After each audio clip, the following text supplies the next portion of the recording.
thank you very much, Pete, and thanks to all of you for being here. It's a pleasure to visit South Africa for the second time and to enjoy your beautiful country and the fine hospitality of your people. I know that we have a diverse audience with us this morning. We have some students, we have some business people, we have maybe some academic types, maybe some professors too, some journalists, and all sorts of folks who are interested in, as Pete said, understanding a little bit more about how the economy works and how economics as a set of tools can be useful for all kinds of decision-making in one's personal affairs, decision-making at for managers and entrepreneurs, decision-making for policymakers and citizens, and so forth. So the plan is, so I have a series of different topics. We'll do a brief introduction for about 15 minutes.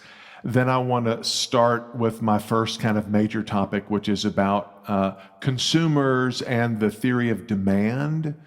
And we'll take a break about halfway through that, an hour from now or so, and then we'll go right up to about 1 o'clock, and then we'll stop for lunch. There will be plenty of opportunities for questions and some discussion, so you won't have to spend the entire day sitting in that chair feeling like you want to get up and stretch or walk around. But I want this to be as interactive as we can make it.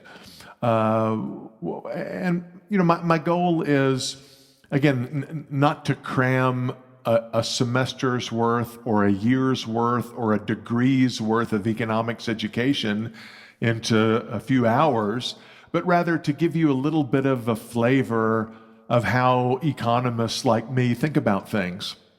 And so I don't have dossiers on all of you, but I suspect there are some people out there who have already studied economics quite a lot.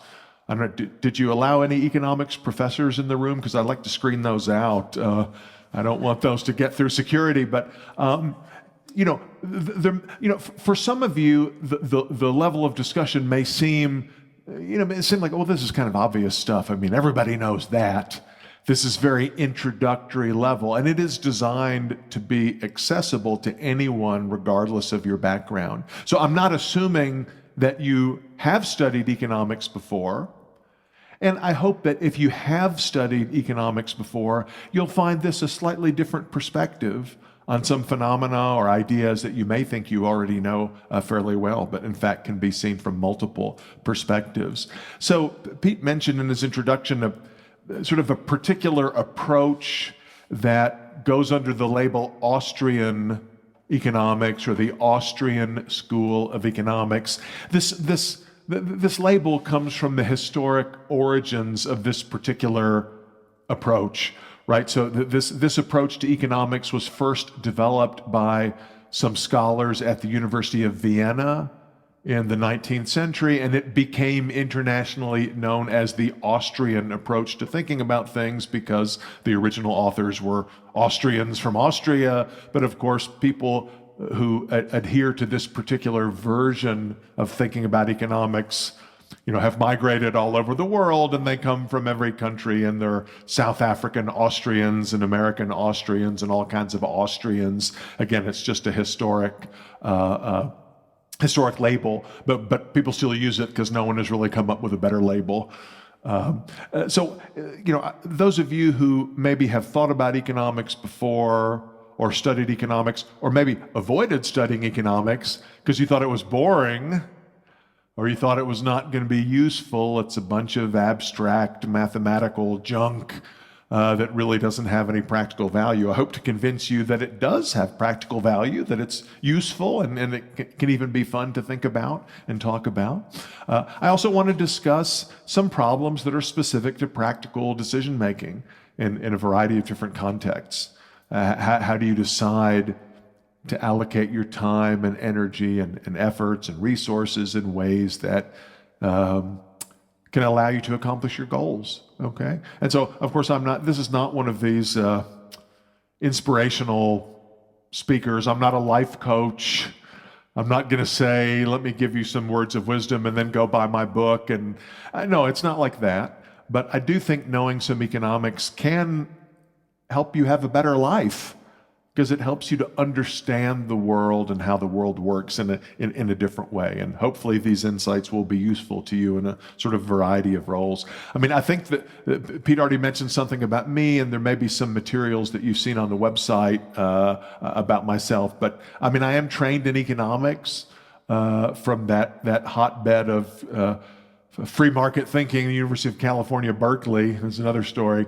And I've worked at several universities in the US and also in Europe, and my current position is at Baylor University in Texas. Baylor is in Waco, Texas, which is a small city about an hour and a half south of the Dallas-Fort Worth metropolitan area, which is now the 4th largest metro area in the United States. I have a variety of roles at Baylor University. I'm also affiliated with the Mises Institute, which is a nonprofit educational organization that promotes the so-called Austrian School of Economics. I'm interested in entrepreneurship and business management and organization, public policy, and so forth. Here's some of my recent books. I said I wasn't going to sell any books, but I'll just at least mention some books. The Capitalist and the Entrepreneur is a collection of essays published in 2010 by the Mises Institute, and a more recent book called Organizing Entrepreneurial Judgment deals specifically with some issues in management and organization theory and the application of Austrian economics to them. Now, I will say, if you get my book, The Capitalist and the Entrepreneur, I can issue a foolproof guarantee that you will at least get your money's worth. And the reason I can issue this guarantee is because you can get the ebook version on the Mises Institute website for free. And I guarantee you will get at least 0 worth of benefit from reading it, maybe even a little bit more than 0, but you definitely won't overpay. And Organizing Entrepreneurial Judgment, you can get in paperback for like US $30 or something, so it's not that bad. So no, I'm not making a lot of money off of these. Most people think they know what economics is.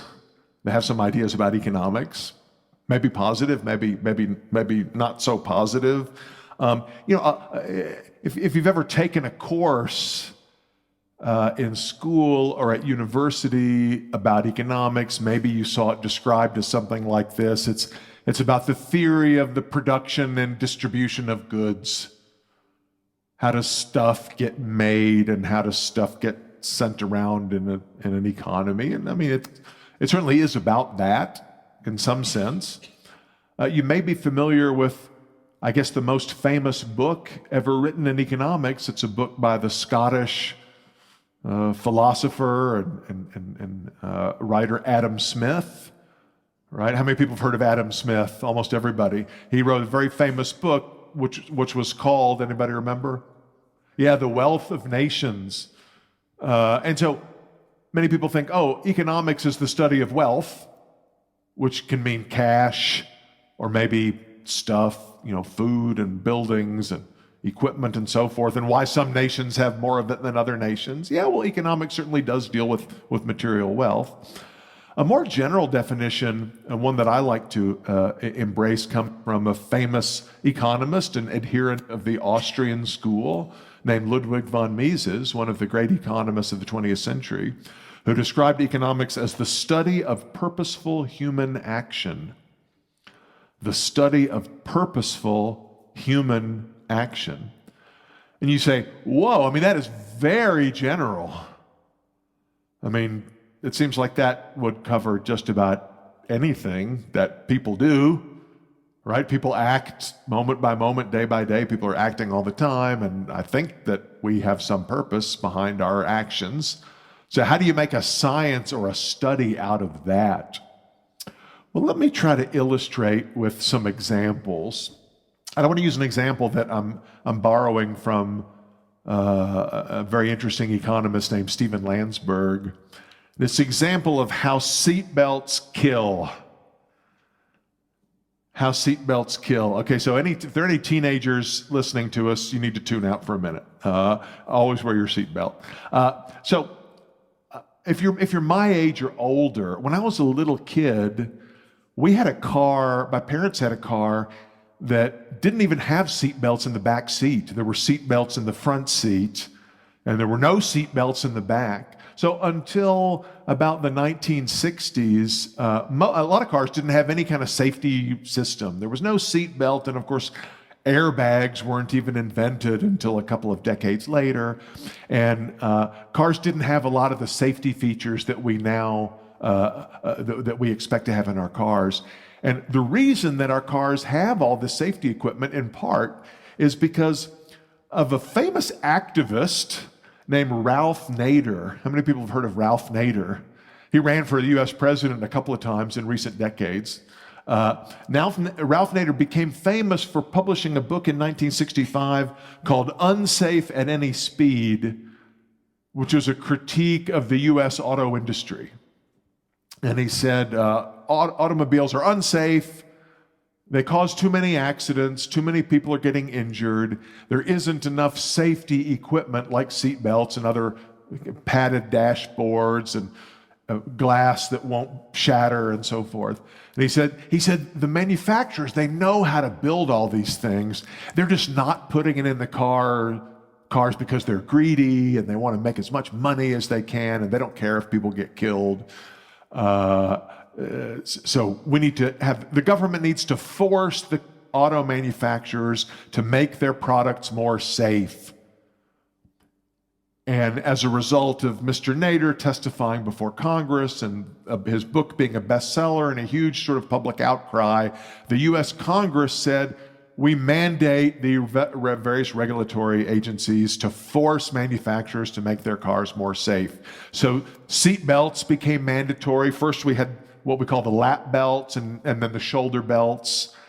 And then, of course, states in the US began to pass laws that made it required you to wear the seatbelt, of course, when you go out, and you can be fined and so forth. And now if you don't put your seatbelt on and your car makes a lot of loud noises, reminding you to put your seatbelt on, my wife gets irritated because, we'll get in the car and we're ready to go. And, she's like fixing her hair or something as I'm backing out of the driveway, getting ready to put her seatbelt on. But if she doesn't have it on, the moment I put the car in gear, the car will start screaming at her in various beeps and tones and loud voices. And, it's like, okay, we get it.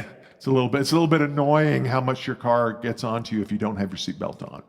Okay, now, of course, we have anti-lock brakes, and we have mandatory backup cameras and all kinds of safety equipment to make sure that people are protected. Well, that sounds smart, doesn't it? You got to have laws that force people to wear their seatbelts, otherwise they won't wear their seatbelts and terrible things will happen. Well, there were actually some comments by economists around this time, and they said, if you force cars to have seat belts and you force people to wear seat belts, here's what's going to happen.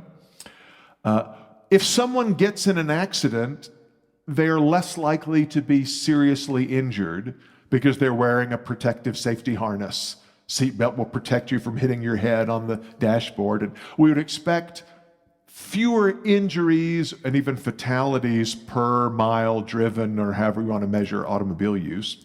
But we might see an increase in total accidents. Why? Because if the driver is wearing a seatbelt and has a car with lots of airbags and safety equipment and anti-lock brakes and so forth, how does it make the driver feel? It makes you feel confident. Hey, if something happens, I'm probably safe. Probably won't get hurt that badly if I get it. Of course, I don't want to get in an accident, but I might drive a little faster than I would if I didn't have all that safety equipment. I might take a few more chances in how I drive, and I might engage in a little bit riskier behavior, knowing that if something bad does happen, I probably will be protected. An economist named Sam Peltzman did an empirical investigation of what happened after the passage of these laws, these safety laws. What he found was there was no change in passenger fatalities per mile driven. Why? Because fatalities per accident went way down, and the number of accidents went way up.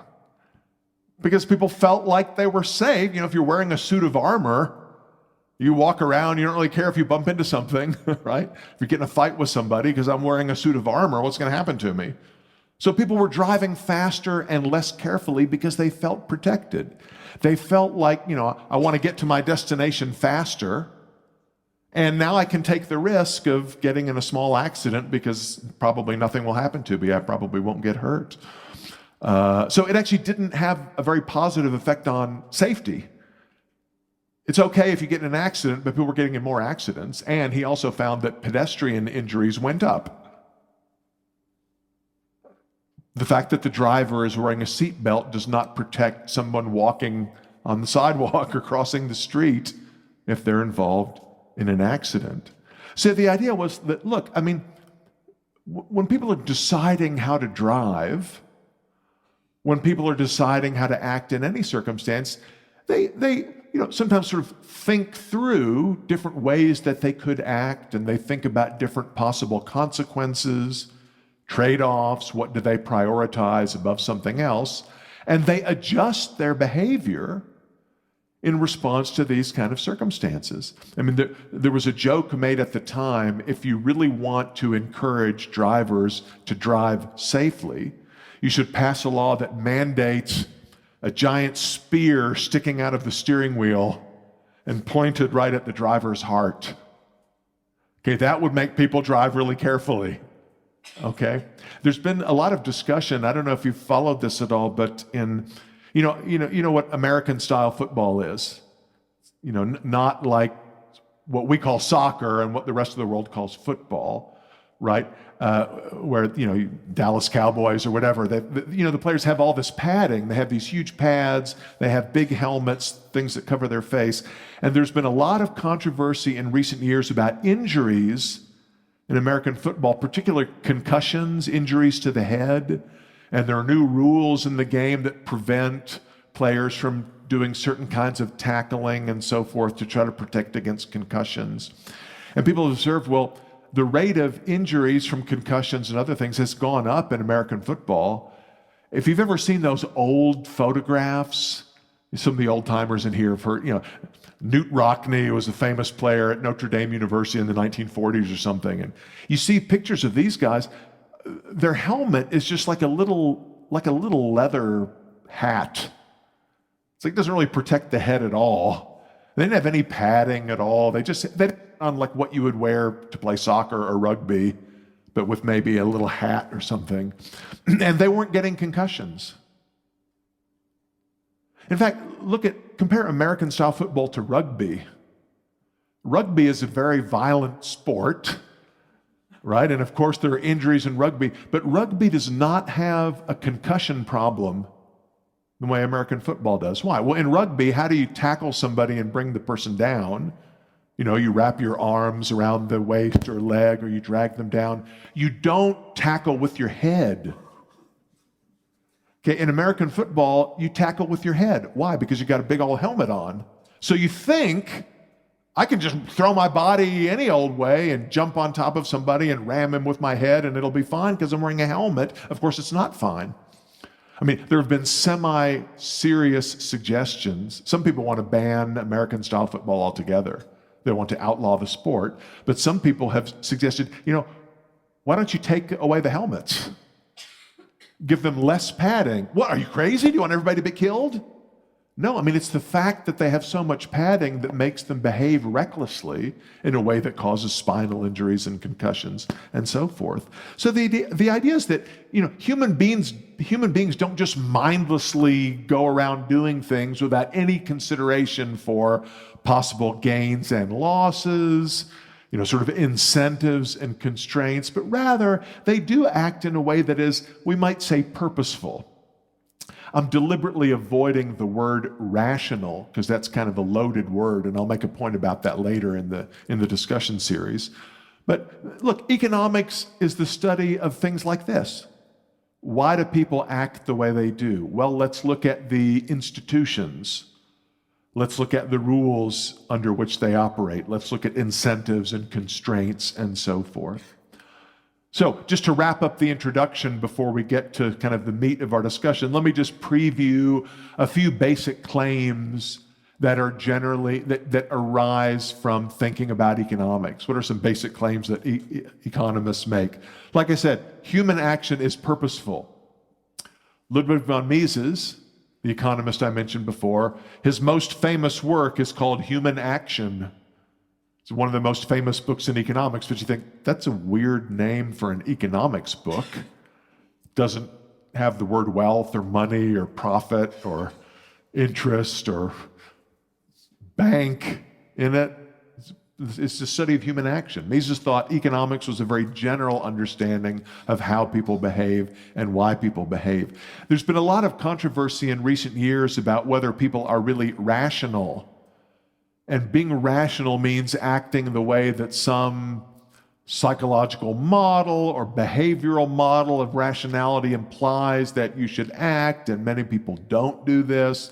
Have you heard of the study of what they call biases? People are subject to various kinds of cognitive bias, we're told. Popular writers and speakers like Malcolm Gladwell have gotten famous for writing books about so-called behavioral biases and so forth. But what economists mean when they say human action is purposeful, it just means that, you know, people they're doing the best that they can. Right? They're acting deliberately. They're trying to bring about desired ends using the means available to them. Sometimes they get it wrong. They don't always do it in the most efficient way. But we're trying to contrast the behavior of human beings to the behavior of, I don't know, what kind of pets do you have at home? You know, cats. Think about a cat. I mean, of course, some of what cats do is deliberate. When you put food out, they'll go eat the food. If they see a mouse, they'll chase the mouse. Or, of course, they'll chase the laser pointer around, right? But a lot of times, you know, I don't have a cat at present, but I have cats before. They'll just be sort of sitting there in one room of the house. And all of a sudden they get up and they run as fast as they can into another room, and then they sit down in that room. I mean, we can't possibly put ourselves in the mind of a cat to understand what in the world, it doesn't seem like goal-oriented behavior. Some of it seems like kind of random behavior. I mean, now we human beings, our bodies engage in some kind of, I know you could call it action if you want, you know, your lungs breathing. Most of the time that happens automatically. Your heart pumping the blood through your body. You're not really saying, okay, come on, pump, one more pump. No, it just kind of happens automatically. That's not what we mean by purposeful behavior. We mean behavior you have to think about. You know, rocks don't act purposefully. If you throw a rock, you know, it goes through the air and it lands, but the rock's not sitting there going, I think I'm going to land there. That looks soft, right? So inanimate objects don't act. Animals don't act in this sense. Human beings are actors, meaning their behavior is deliberate and purposeful, and it's goal-oriented. In doing so, we often assess kind of trade-offs at the margin, right? So I can choose to have, you know, look, I want to get to my destination quickly. I'm in a hurry. I'm late for school. I'm late for a meeting. I've got to go pick up my child. I've got to get to the airport, whatever. So I don't want to take a long time. I want to get there as quickly as I can. But I also don't want to get in an accident. I want to achieve both of those things, speed and safety. But sometimes it's not possible to achieve them simultaneously. To get there a little faster, I've got to take a slightly higher risk of having an accident, which I don't want. But, you know, if I'm late for my international flight back to the US, and if I miss it, I have to wait another 24 hours before I can get the next flight, I might compromise a little bit on safety. If I'm late for a job interview, I might compromise a little bit on safety. But in other circumstances, I'll place more weight on safety, and I'll drive a little bit more slowly and more carefully. I kind of assess this trade-off. If I do a little bit more of this, I get a little bit less of that. If I do a little bit more of this, I get a little bit less of that. How do I weigh that trade-off? Well, under these particular circumstances, I'll weigh it in this way. We'll do some more examples later of this sort of thinking at the margin. Why do we face these trade-offs? Well, because resources are scarce. Resources are scarce is a term economists use. Here we're not talking about diamonds or minerals. This doesn't mean we're going to run out of fossil fuels. That's not what I mean by resources or scarcity in this sense. Resources are just like the means available to us to do things. Our bodies, our time, physical resources, natural resources, knowledge, and so forth. It just means we can't do everything that we want without having to give something up. You might have heard the expression popularized by famous American economist Milton Friedman, there's no such thing as a free lunch. There's no such thing as a free lunch. Some of you are thinking, well, we get lunch at 1 o'clock and I wasn't planning on paying for it. Don't we get a free lunch today? No, saying there's no free lunch, it doesn't mean that sometimes people put food in front of you and you don't have to take cash out of your pocket. But even consuming the lunch this afternoon, there is a cost to it. What's the cost? Well, there's an opportunity cost, right? The time spent eating lunch is time that you cannot be allocating to some other activity. Got to go run an errand, make a phone call, do some work on your computer. And there may be somebody in this room who has like an important deadline coming up, and you've got to get this thing finished, or you will get a bad grade from your university, or your boss will get mad at you or whatever. Some of you might actually skip the lunch because you've decided, I've got to get this thing finished before 2 o'clock. I've got to send it. And if I eat the lunch, I'm not going to be able to get that thing done, and that's too high a price to pay, so I'm going to skip lunch. Right? In choosing to sit down and eat lunch, you're giving up time that you could have used to do something else. So you are paying a cost of some sort, right? We can't do everything that we want to do at the same time. So at every moment of choice, we have to assess trade-offs. Am I going to do this or this? I guess this. I'll save this for another day. Okay? This seems kind of trite and obvious, but it's frequently ignored in public policy decisions. Have you ever heard a politician talking about trade-offs? Have you ever heard a candidate for elected office saying, well, if you vote for me, we'll have better national security, but economic conditions are going to get worse. Sorry, take your choice. Right? No, a politician says, vote for me, you get better national security, more economic productivity, wealth is going to go up, peace and love are going to increase. I give it to you. I give it all. We're all skeptical of those kinds of decisions. Wouldn't it be refreshing if a politician said, you know what, my priority is, agriculture. I'm going to subsidize the heck out of the farmers. I'm going to design programs that boost farm prices and boost farm incomes. The rest of you are going to get a lot poorer. Hey, that's what I got. Take it or leave it. You want better schools, you should vote for this other person instead. No, nobody says that.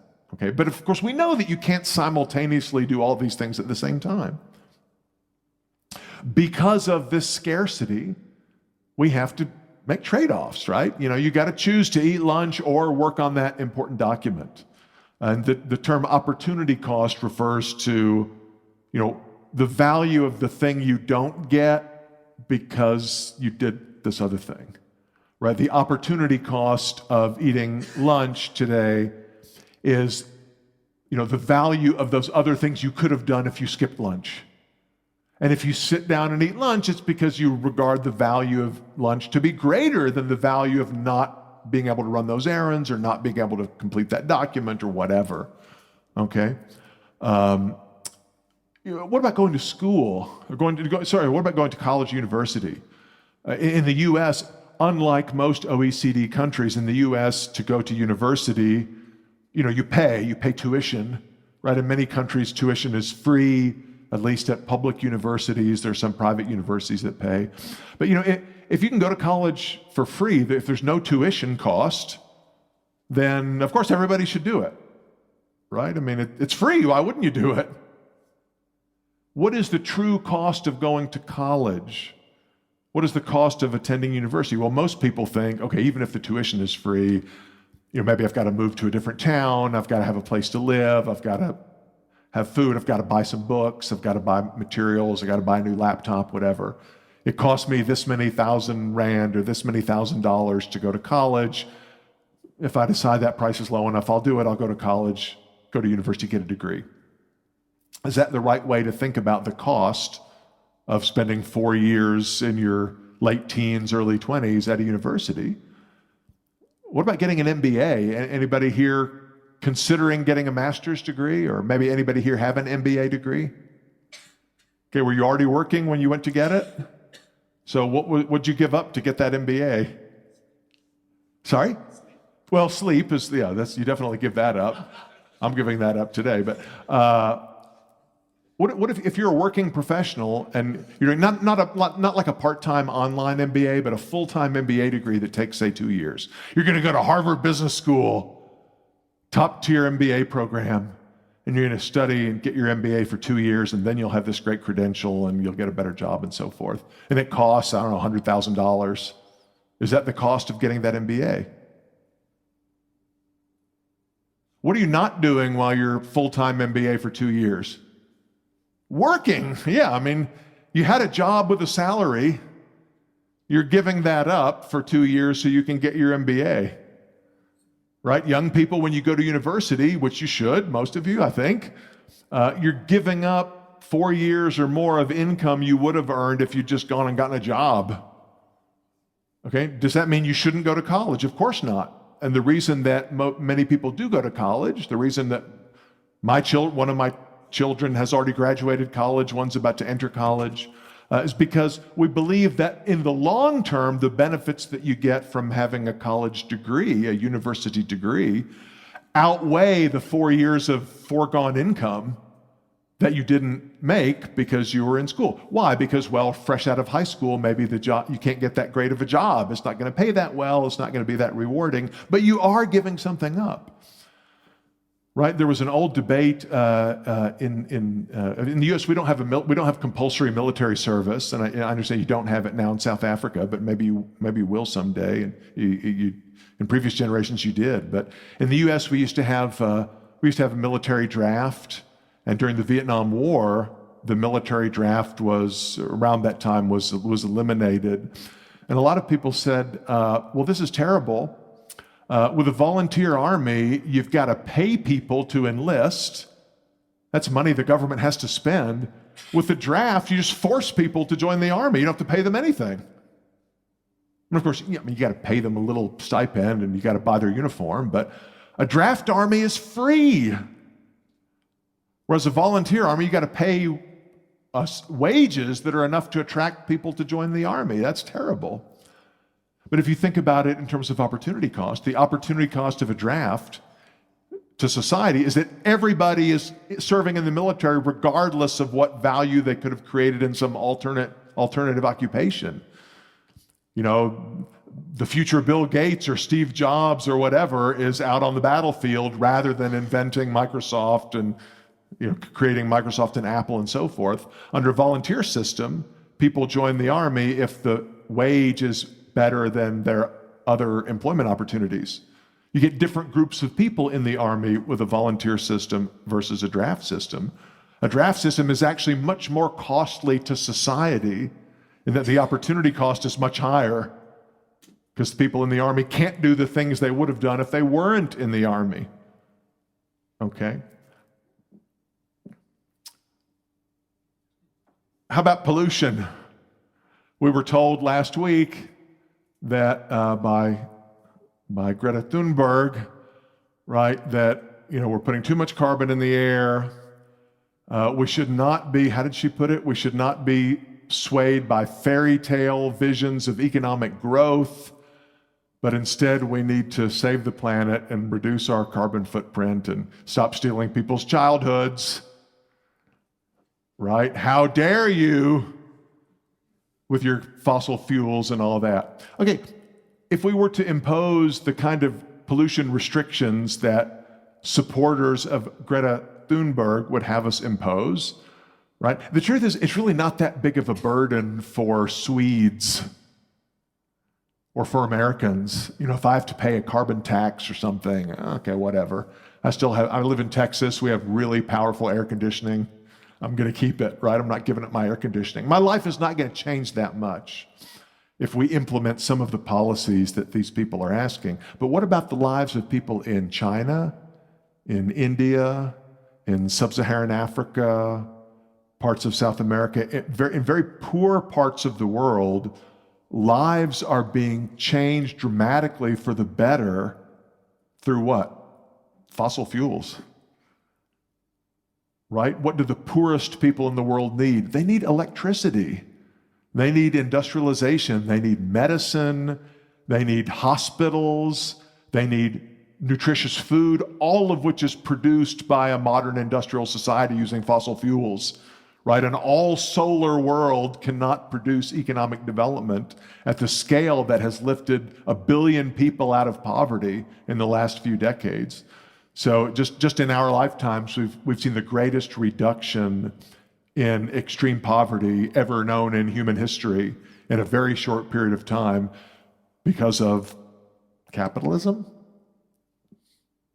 energy. And where do we get that energy? Oil, coal, right? Non-renewables. Okay, so the cost of getting rid of the fossil fuel industry would mean lots of people would die, right? So the proper trade-off is, okay, well, if we do not do anything about climate change, then, nobody knows exactly what would happen, but let's say we get increase in sea levels of a few centimeters. That's bad for people who live on the coast. And that could have any number of other harmful consequences that we haven't really thought through. But people will be a lot wealthier than they are now because of more industrialization and economic development. If we outlaw economic development and the sea level doesn't rise, most models say it's going to rise anyway, but if we outlaw all industry and the sea level stays the same, then lots of people will die from disease, malnutrition, because they don't have electricity because we couldn't use fossil fuels to make electricity. That's the trade-off. But there was nothing in Ms. Thunberg's UN speech about any trade-offs. There's no discussion in most of the climate change literature about trade-offs at all. It's just, this thing is bad, you need to stop doing it. Okay, well, if we do what you propose, what happens? What are the costs of doing that? Stop asking that question. Okay, but no, in fact, there are opportunity costs to any action that we choose. I'll talk a little bit later about this notion of evaluating costs and benefits at the margin with an example of eggs, but I'll come back to it later. Very important proposition, voluntary exchange is mutually beneficial. Okay, those of you who paid a nominal sum to attend this event, you gave up to Pete LaRue, 200 Rand or something like that, and he gave you a few hours of wonderful economics conversations. Who got the better of that deal? Who won in that trade? Both parties, right? I mean, you got something, or hopefully you will get something worth more than 200 Rand to you, right? Pete was willing to exchange these services and use of the facilities in exchange for your 200 Rand. That's more valuable to him. Anytime we engage in voluntary exchange, each person benefits, or at least expects to benefit more than by the thing they get, more than what they give up. How do I know? Because if that weren't the case, they wouldn't have done it. And as long as trade is not compelled, if I don't want to deal with you, if the terms you offer me are not good enough, I'll walk away. If I do decide to engage in trade with you, it means I'm giving up something I value less for something I value more, and so is the other party, because we don't all value things the same way. Okay? Trade is good. The future is uncertain, not just risky like rolling dice, but we don't know everything about what will happen in the future. That's where entrepreneurs come into the story, and we'll talk more about them later. Knowledge is often tacit, meaning it's hard for me to articulate exactly what I know, and it's dispersed. Not everybody knows the same thing. Again, these are kind of obvious statements that turn out to be very important. Markets and prices coordinate people's behavior. That's a lesson that will be more clear to us once we've concluded our discussions today and tomorrow. In fact, markets do a vastly superior job of coordinating behavior than any other form of social organization we know, such as central coordination by the government. You can have a society organized like Cuba's or North Korea's or maybe Venezuela's, a Marxist-Leninist kind of system where the government is in charge of deciding what will be produced and who will consume it and how things will be made and so forth. But the market system is a vastly superior way of organizing production, distribution, and so forth. Anytime people are cooperating voluntarily, we get a kind of order in the market. There's a great book on coordinating behavior, famous old book from the 1950s. It's not a book, it's just a little essay called I, Pencil, written by Leonard Read. You can get lots of versions of this on the internet for free. It's about how complicated it is and how many people are involved, even with a simple task of making a pencil.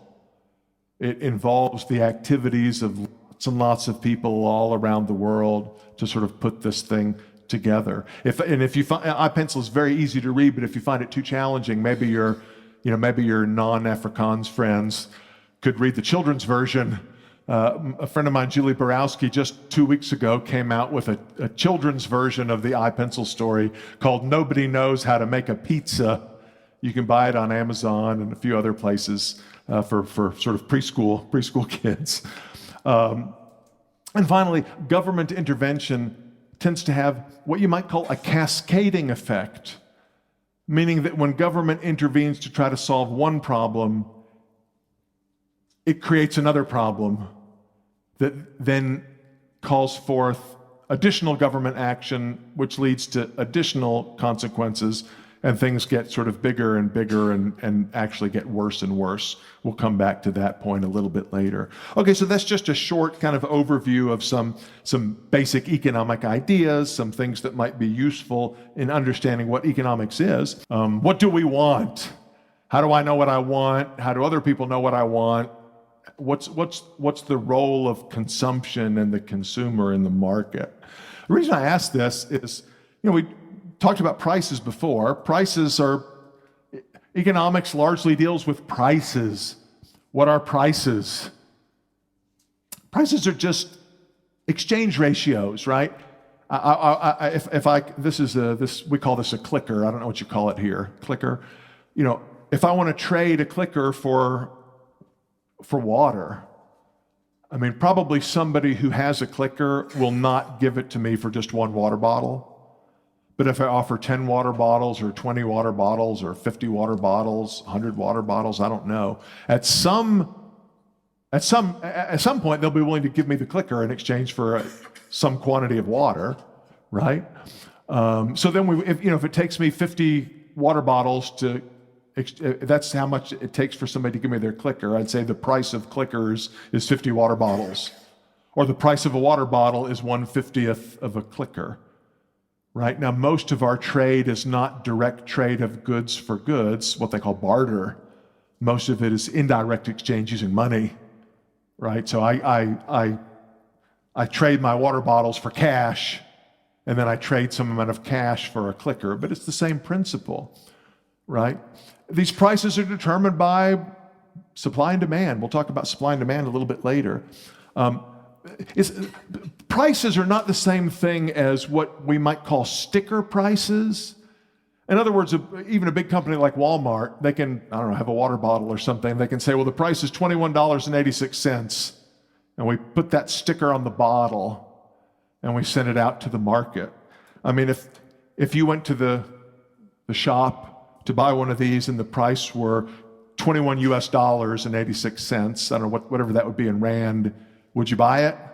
Probably not, right? In fact, maybe nobody would buy it at that price, and Walmart would be compelled to do what? To lower that price, right? So you say, well, but big companies, they can just charge whatever prices they want. Well, they can put whatever stickers on the merchandise they want, But that doesn't mean anybody's going to pay it. What economists mean when they talk about market prices are the prices at which people actually exchange goods and services. The prices that are agreed upon either directly through some kind of negotiation or indirectly through some process of people buying or refusing to buy, as in this kind of Walmart case, okay? Okay, so I said prices are determined by supply and demand. You probably heard of supply and demand before, right? What are they? Well, let me talk a little bit about demand and tell you why I think demand is so important. So, demand reflects preferences of consumers, people who consume things, eat things, drink things, use things, and so forth.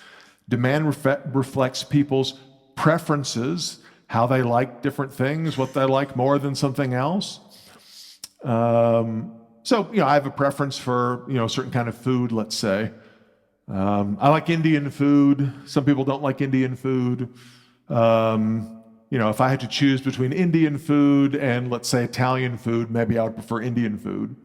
And somebody else might prefer Italian food over Indian food. I like to watch American football. You like to watch rugby or soccer. That's fine. I mean, no one's preferences are, more or less correct from an economic point of view. Now, from an ethical point of view, we might be able to evaluate preferences. Your mother might think some of your preferences are better than some of your other preferences, but from an economics point of view, we just recognize that people have different tastes, different people like different things, and that sort of manifests itself in behavior on the market. These preferences are subjective. I don't know where they come from in every case. I don't need to know. They're not objectively given to us by nature. Sometimes they're latent, meaning, it's like, well, I kind of know I like this thing, but I don't really. If you asked me, what do I like, I'm not sure I could tell you. But if there are a bunch of things in the market that I could buy, I'll pick the ones that I like. I just don't know how to describe that ahead of time. I just kind of know it when I see it, right? And most importantly, preferences are independent of how much it costs somebody to make the thing. If I hate Italian food, I don't care what a fancy Italian meal it is. I don't care how many hours the chef put into cooking this meal. I don't care how much it costs to get those mushrooms imported from Sicily or whatever. I don't care. I don't like it. I'm not going to eat it. I don't want it. I'm not going to say, oh, it's great. I love it, just because it cost you a lot to make it. That's not how preferences work, okay? We express our preferences and saying, yeah, I'll buy this thing at that price, but I won't buy it at a higher price. And maybe I won't buy this thing at any price. Okay, that's where our preferences are sort of reflected. And there's kind of an odd view about this. It's kind of a counterintuitive view on this. Ludwig von Mises famously argued, or the sort of Austrian school that I mentioned had a kind of a unique take, a unique position on this. So before the Austrian school, some economists said, well, why do certain things have high prices? Well, it must be because it's really expensive to make them. For example, champagne. I actually don't know. So of course, in France, as you may know, you're only allowed to call it champagne if it comes from the Champagne region of France. In the US, we call any sparkly wine champagne, even if it's made in California. I don't know, what do you call it here? Same thing, yeah. But we all know what champagne is. Let's say we're talking about a really high-end French champagne that comes from this particular region. That's the Champagne region of France. And some of those fine French champagnes are really expensive. I don't know, you might pay $500 US for one bottle of a really high-end champagne, the kind that James Bond drinks, Dom Perignon 55 or whatever it is. Okay, why is that stuff so expensive? Well, some of the earlier economists said, well, here's why it's expensive. To make the real stuff, the really good champagne, you got to have the grapes that come from here. right? To be a champagne maker, you've got to own property in the Champagne region. You've got to have an estate, a farm, a winery that grows these grapes that are unique to that particular, I don't know if you hear of wine snobs, it's the terroir, as they call it in French, the qualities of the land and the weather, the soil and so forth that makes these grapes. And the grapes elsewhere in the world will not be as good. They'll be totally different. You can only grow the real stuff here. There's only so much of that land, but there's not that much of it. So it's pretty expensive. Lots of people want to own pieces of that land so they can make champagne and sell it for big bucks. Right? But there's only so much land available, so the price of the land is really high. This is super expensive land. So if you're going to make champagne, you got to charge a high price to the customer to cover your costs. Otherwise, you go bankrupt. So the reason that prices of champagne are high is because the land in Champagne is expensive. And I guess to hire a proper French winemaker is expensive too. Right? So when it costs a lot to produce something, the price is going to be high because the producers have to cover their costs. The Austrian school said, wait a minute. You've got something wrong. You're doing something wrong. They said, no, it's not that production costs determine price. In fact, the prices, the costs of the stuff that you use to make things, productive resources, are determined by the consumer valuations of the final product. And Mises was the Austrians referring to something that they called the marginal productivity theory, which I'll discuss in more detail after we take a break. It's also sometimes called the Austrian theory of imputation. Imputation theory goes like this. Why is that land so expensive? Well, yeah, there's not infinite amounts of it. But imagine a world, suppose that some health report comes out and it says, drinking champagne causes cancer. I mean, I know a few people who still drink it, but a lot of us would stop drinking champagne, right? Or, the Japanese come up with some new beverage that's better than champagne, or who knows, right? Health reasons, preference reasons, whatever, people decide they're not interested in champagne anymore. Nobody wants to drink champagne. What's going to happen to the price of a bottle of Dom Perignon 55, at the wine shop? If the merchant says, it puts a sticker on it, 500 US, here you go, what's going to happen? Who's going to buy it? Nobody. Nobody will buy it. Nobody wants it. So if the merchant is going to move that merchandise off the shelf, the wine seller is going to have to do what? You have to discount, right? You have to lower the price way down, maybe even to zero if nobody wants it. So the first thing that happened, the prices, how much people are willing to pay for champagne would fall dramatically. What happens to the incomes of winemakers who specialize in making champagne? What's going to happen to their incomes? I mean, the thing that they do, the product that they make is a product nobody wants. So who wants to hire them? Nobody. What happens to their wages and salaries? They'll go down. Ultimately, what happens to the prices of this land? They also go down. I mean, it's not going to be worthless. You could build a nice housing development there, right? Remember, you could dig diamonds out of the ground. I don't know. I mean, maybe there's some alternative use for the land, but this land that is really specialized for growing these particular grapes is now almost worthless because people don't want to drink champagne. Okay? So Mises says these sort of economists who think that costs of production determine prices have it exactly backwards. The reason this land is so expensive is because it can be used to produce a product that some people really, really like and are willing to pay a lot for. The high price that champagne commands in the market is imputed backwards to the value of the resources used to produce it, like this land. It's not that because the land is expensive, the price of the product has to be high. That's actually what Karl Marx believed. Have you ever heard of the labor theory of value? Karl Marx argued that the value of goods and services on the market, and therefore the prices that goods and services command on the market, is a function of how much labor went into producing them. And that's why he thought that profit earned by capitalists was a kind of exploitation, because you're stealing some of the money that belongs to the workers. Only the workers should get any benefit from production, because the whole value of production comes from the labor that went into it. Okay, what about labor that goes into making fur coats in the summertime?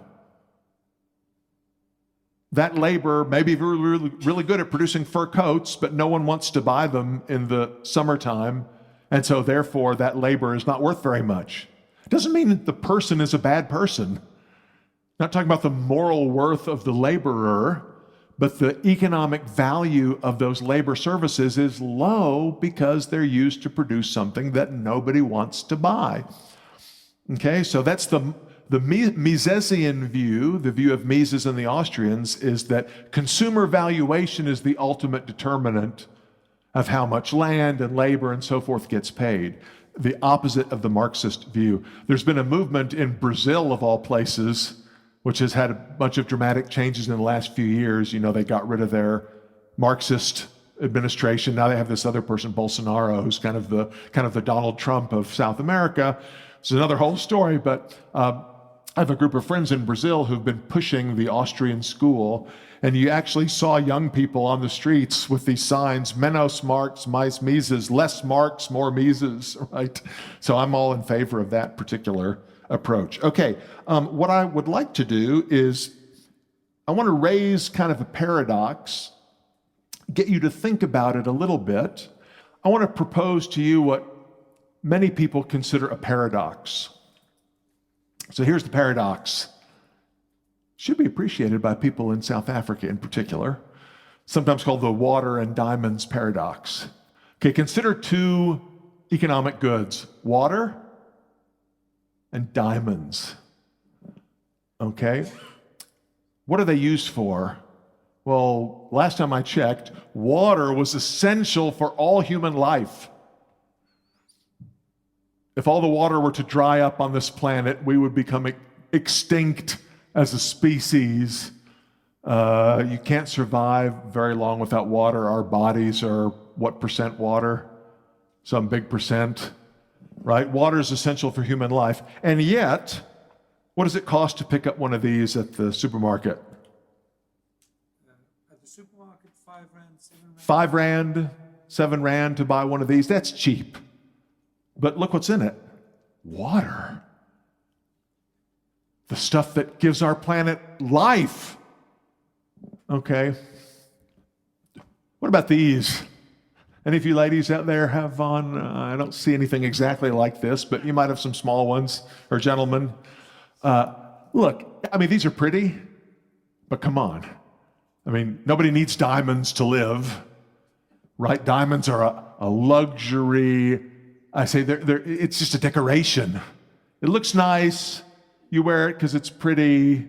A lot of people, you wear it. A lot of women have a diamond on their wedding engagement ring. If you're a wealthy celebrity, you have one of these that you wear when you go out to the ball. Sorry, the reason, how can I say that what determines price is consumer valuations? How can I say that the value of something to us in use is what determines its price? And yet water, which is supremely valuable for human life, is cheap, and diamonds, which are not necessary at all for human life, are super expensive.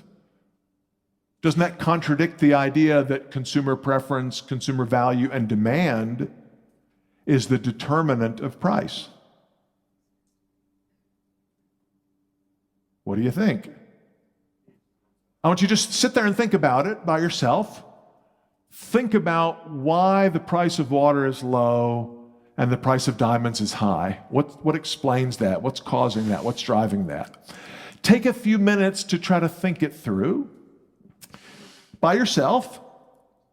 And then after you've thought about it for a few minutes and you think you have some idea, then ask someone sitting next to you what that person thinks. See if you get the same answer or have a different answer, and then try to persuade your neighbor that you're right. Okay, so you ready? So, this is the question. Water is essential for human life, but water bottles are cheap. Diamonds are merely decorative, yet they are very expensive. How can we say that value determines price? Who can answer this question for us? How can we say this?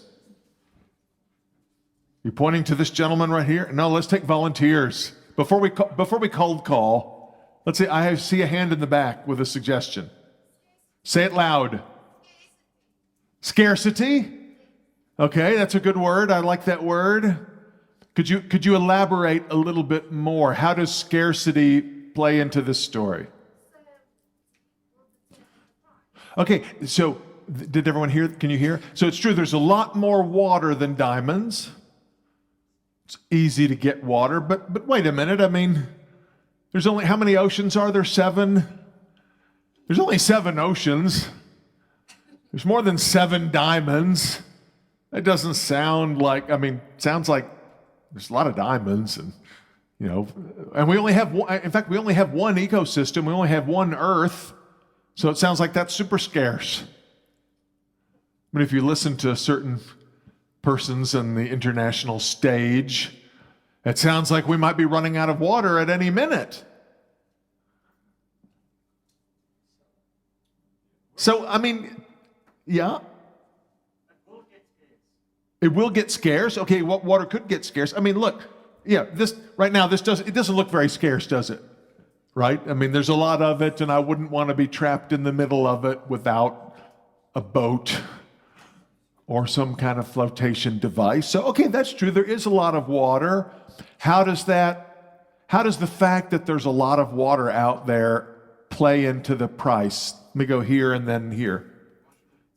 Okay. This guy's an economics student at the university. You're right. Marginal utility is part of the story. Let me hold off. Let's see if we can try to understand it without using fancy economics words like marginal utility, which are correct. Where was somebody right here? Yeah. Yeah, okay, what about demand? You're right. Look, what is the thing that is demanded? Yeah, I mean, so this is a very interesting point. A diamond is a durable good. You get the benefit of it, you know, day after day. So if you think of the amount you pay broken down by day, it may seem like it's not that expensive. That's true. But I mean, look, we use the ocean every day. You drink water every day, right? Something that this gentleman said hints at, I think, a way to get at this problem. I say, look, I drink water every day. But what did you just say about water before you mentioned that about the diamonds? Why? What do you mean different water? The ocean? I use it once? The specific unit of water.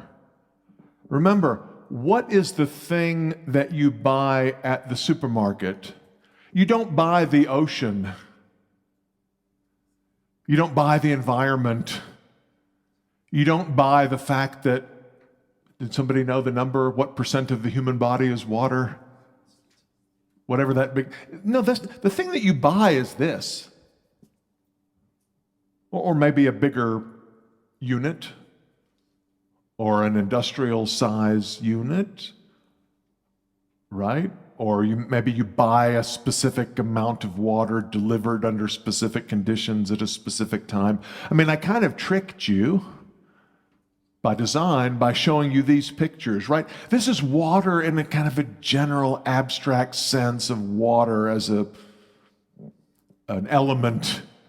That's not the thing that is traded on markets. What's traded on markets is these, or some other specific, discrete unit of water, right? So the question is not which is more valuable, water in the abstract or diamonds in the abstract. No, it's which is more valuable, this specific bottle of water. Anybody got a diamond I can borrow? No, okay. Oh, and this diamond right here, you know, some diamond that I have in my hand. Those are the things that are priced. We want to know, why does this little jewel cost millions, thousands? why does this thing only cost a few rand? Again, that's not diamonds and water as abstract categories. It's specific marginal units of water and of diamonds. I'm sorry, there's a hand up in the back. Yeah, but I mean, that's true. So certainly, our old friends at De Beers and other diamond companies have certainly invested a lot in persuading people that diamonds are beautiful and diamonds are wanted. But of course, it's not the case that advertising can make people buy anything that the advertisers want. Otherwise, no retail business would ever fail. All you got to do is advertise, right? So I think that's true. But really what we want to get at is the notion that, and it relates to what this gentleman in the back said, what economists call marginal utility. What's being evaluated by consumers is a marginal unit of a thing, a specific discrete quantity of a thing available to me at a particular time and place, right? I mean, I would only pay, 5 rand, 10 rand for this right now because I'm pretty normally hydrated. I can imagine a unit of water under different circumstances where I would pay a lot. I mean, this poor soul right here, he might have a diamond in his pocket. He might have a whole bag of diamonds and gladly give them away for just one glass of water, right? Whereas, somebody drowning in the middle of the ocean would give away the entire ocean, for one ship made out of diamonds or something like that, right? So this is the point that consumers value the things that they buy and sell. By the way, the environment is not an economic good. If you ask me, do I value the environment? Yeah. Do I value love? Yes. Do I value beauty? Yes. But I'm not buying love or beauty or the environment, right? It's like, am I willing to install this? Am I willing to substitute this much energy produced by coal for this much energy, solar for this much energy produced by coal? This is how much more I'm going to have to give up in other goods and services. And I mean, those are the calculations that people are making. So this relates to the whole notion of a demand schedule or a demand, sort of a way of characterizing demand. So isn't diamonds how you buy love? I thought that's what it is. I can neither confirm nor deny any statements of this nature. So this gentleman back here mentioned what economists call marginal utility, or the principle of diminishing marginal utility, right? Marginal utility is the utility of a marginal unit of something, or the benefit of a water bottle, the benefit of a diamond, the benefit of 1 hour of listening to a lecture or whatever. Diminishing marginal utility says that additional units are worth less than the previous ones. Now, think about it this way. If I only have one bottle of water at all and then I'm done, right? What am I going to do with that bottle of water? Well, I'm going to drink it. Okay, let's say I have 2 bottles of water. I drink one, and let's say now my thirst is satisfied. What can I do with the other one? Well, I could use it for washing. I could use it to wash my hands, and I could use it for bathing.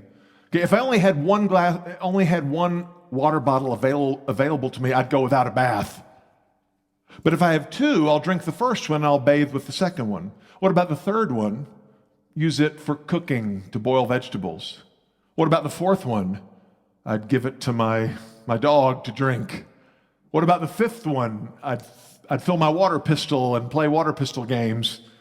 Right? But if I only had one bottle of water, I wouldn't use it for my water pistol and die of thirst. In other words, as I obtain more and more units of a good or service, I allocate the marginal units to lower and lower valued uses. Right? I satisfy my most important needs first, and then I allocate the rest to whatever needs remain. So that's this notion that additional units of a good are worth less and less to the consumer because they're used to satisfy less and less important needs. Okay? So the reason that water is cheap on the market is because this is not your only bottle. Right? You've got lots of water available to you already. If you don't buy that one bottle at the supermarket, it's not going to affect your life very much. Okay, that's a marginal unit. That why am I'm buying it because I don't want to wait till I get home and get a drink of water out of the tap. I want some now, but if I don't get it, well, no big deal. If I'm that person starving in the desert or dying of thirst in the desert, and that's the only water bottle around, I might pay everything I have for it. Okay? So the idea is to get somebody to buy more and more and more units of a thing, you can't keep asking them for the same amount of goods and services in return because they're not getting as valuable a unit the more units they already have. Okay, so that's this idea that the seller's got to lower the price to sell additional units to a particular user. Therefore, what economists call a demand curve, right? The relationship between quantity demanded, the number of units that somebody will be willing to buy as a function of the price. It's like a downward sloping, this way of depicting this is the demand for an individual. The principle of diminishing marginal utility, the value of the marginal unit goes down. The more units I have gives me this sort of downward sloping demand curve. If you can imagine, say there's two people in the world, Peter and Paul. Each one has this kind of demand schedule at a price of $2.50 this is US dollars, per water bottle. Neither Peter nor Paul is willing to buy one. Under the circumstances of normal everyday life, not dying in the desert. At a price of $2 per bottle, Peter's willing to buy 5 of them, but Paul is a cheapskate. Paul's still not willing to buy any. So the total demand of the market is 5. At a price of $1.50, Peter's willing to buy 10. Paul's willing to buy 2. Total market demand of 12. Right? I could just plot on a diagram the price on the vertical axis, the total amount that would be demanded in the market on the horizontal axis, and I get a downward sloping line. Sorry, this is not water. This is the market for personal computers. Say the PC market, laptops, desktops, whatever. At a price of P1, the total demand on the market is some number, 100, Q1. At a lower price of P2, there's a higher amount demanded on the market, Q2, and so forth. So you've seen these kind of things before, right? Demand schedules, demand curves. That is, the demand curve is downward sloping. For the market to purchase additional units of the good, the price has got to, at some point, fall. Okay? By the way, I just want to point out that the demand curve, Mises calls it a logical construct. What that means is demand curves don't exist in reality. They're not physical things that you can see or touch. They're not objectively given. A demand curve is just kind of it's a construct that we use in thinking about markets, right? If I were to charge this price, how much do I think people would be willing to buy? If I were to charge this price, how much do I think people are willing to buy? And if I'm a business person, I try to estimate what I think the market will be willing to, how many I think I can sell at this price or that price. But it's not a real thing. It's just a thing in our minds. It's a logical construct that helps us in our thinking. Mises points out that what in business schools they teach us estimating a demand curve is really just kind of, again, you can call it forecasting, speculation, thinking. It's one of my favorite quotes from Mises. Mises says, "The real entrepreneur is a speculator, a man eager to utilize his opinion about the future structure of the market for business operations promising profits. This specific anticipative understanding of the conditions of the uncertain future defies any rules and systematization. It can be neither taught nor learned. The entrepreneur sees the past and the present as other people do, but he judges the future in a different way."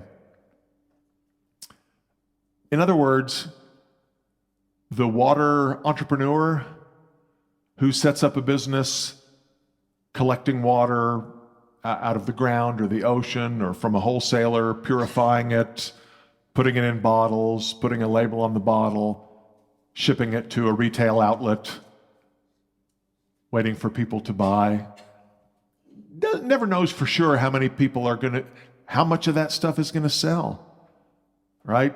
at the price that I have set, will enough people buy it to make it worth my while, to earn the profit I'm hoping to earn or not? Will I get it right? Will I get it wrong? I don't really know. I can try to estimate or forecast the demand for my product, but there isn't an objectively existing demand curve I've just got to figure out or discover. I'm speculating. I don't know if the word in US English, speculation has kind of a negative, it sounds like gambling. You're just wildly guessing. That's not what Mises means. A speculator is a person who deals with the uncertainty of the future. Right? So if I set up a water production and distribution business, I'm anticipating that I'll be able to make enough money from the sale of the water bottles to cover my costs and leave me with something left over. I might be correct, I might be incorrect. Okay, but I'm speculating about the uncertain future. And Mises says the speculation, it's kind of intuitive, it's sort of innate. He says it can be neither taught nor learned. That's a challenge for someone like me who teaches entrepreneurship at a university. Okay, yeah, but I don't think I'm teaching my students how to anticipate the future. I'm teaching them some, the kind of stuff we're talking about now, principles about how an economy works, and we can certainly talk about heuristics and tricks that business people use, techniques they use to try to guess what the future might look like, but ultimately it's an intuitive decision. It comes from the gut instinct, we call it, or gut feeling, right? There's not a sort of statistical, quantitative way to estimate that future demand perfectly. If we imagine that there's also the logical construct of a supply curve, right? At a higher price, suppliers will be willing to bring more units to market, right? So the supply schedule of the supply curve says if the market price were P1, how many units would sellers be willing to bring to market? Q1, at a lower price of P2, how many units would sellers be willing to bring to market? A smaller quantity, P2. So the quantity supplied is increasing in the price.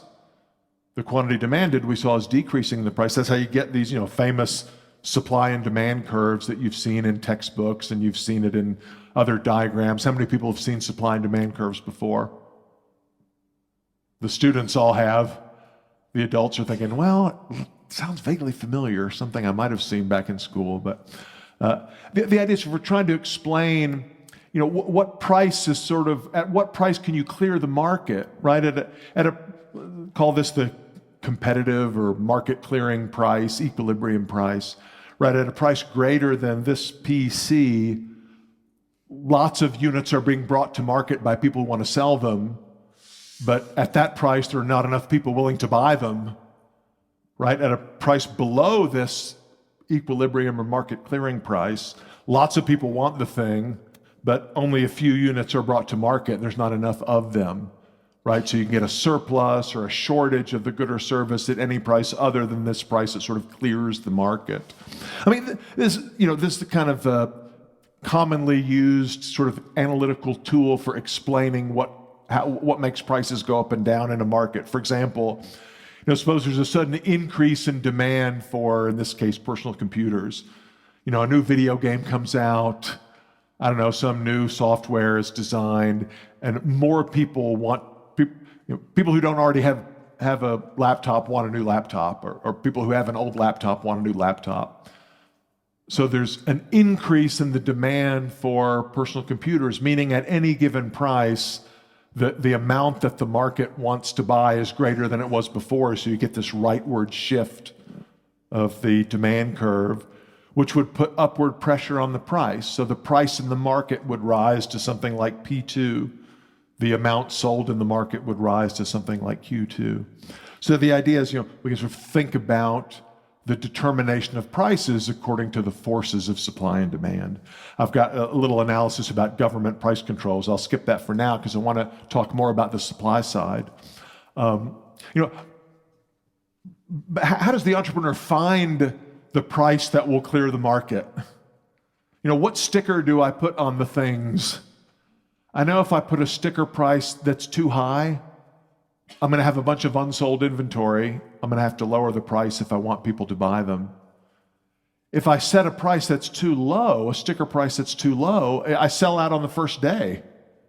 And now I don't have any more. I should have charged a higher price. I could have still sold the amount I wanted to sell. Well, I mean, I got to experiment a little bit. I don't know exactly what is the equilibrium price. I engage in some trial and error, right? One thing that I cannot do, and what some management textbooks incorrectly claim that you can do, is engage in a sort of cost plus pricing. You talk to some practitioners, how did you decide to set the price of the clicker at, 1,000 Rand? Well, it cost me 800 to make them, and I just marked it up. I mark everything up by 25%, 15%, where there's some markup rule of thumb. Okay, but think about it. I mean, that is a technique that an entrepreneur could use in deciding what price to ask for. That's the price I can put in the catalog. That's the number I can put on here as the price sticker. But of course, there's no guarantee that people will be willing to pay that much. Again, it might be very difficult for me to make fur coats, but when I sell them in the winter, when I sell it in your winter or our summer when it's really hot, it doesn't matter how much it cost me to make I had to hunt down some little animal, what do you call it, a mink or a chinchilla. I had to find this little furry animal and catch him and strip his fur off and make it into a coat. If nobody wants these things and it's really hot, I can mark up my costs however much I want, but I'm not going to get that much, right? The amount I get is going to be determined by consumers' valuation of the marginal unit of fur coats. Okay, so it's not the case that prices in the market are determined by cost of productions plus a markup. That's the Marxist view.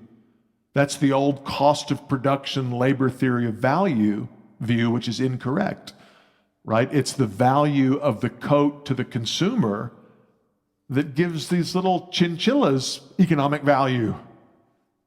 I mean, some people like little chinchillas to have as pets, but commercially raised animals whose fur can be used to make coats, the market price of those animals and the market for, where you buy little animals is determined by the value of the coat. Okay? So you can't just assume that you can mark up your costs. Should your pricing be very flexible? You change your price day to day? Should I set my price for a month? I mean, these are subjective judgments to be made by entrepreneurs. There's no objectively right or wrong answer on that.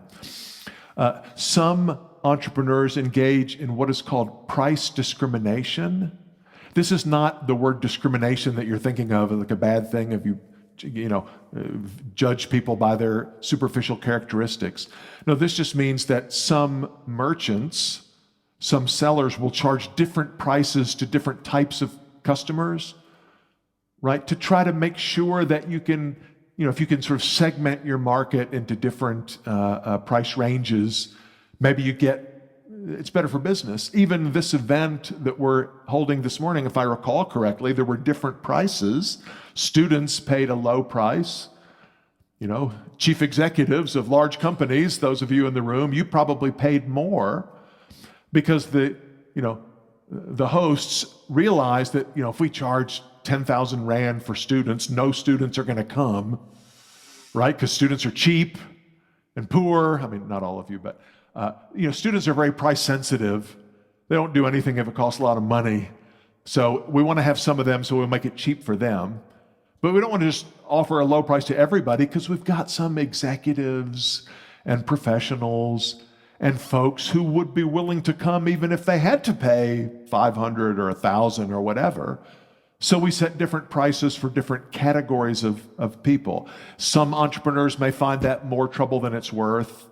If I'm selling water bottles, I don't want to try to have student discount for water bottles and senior citizen discount.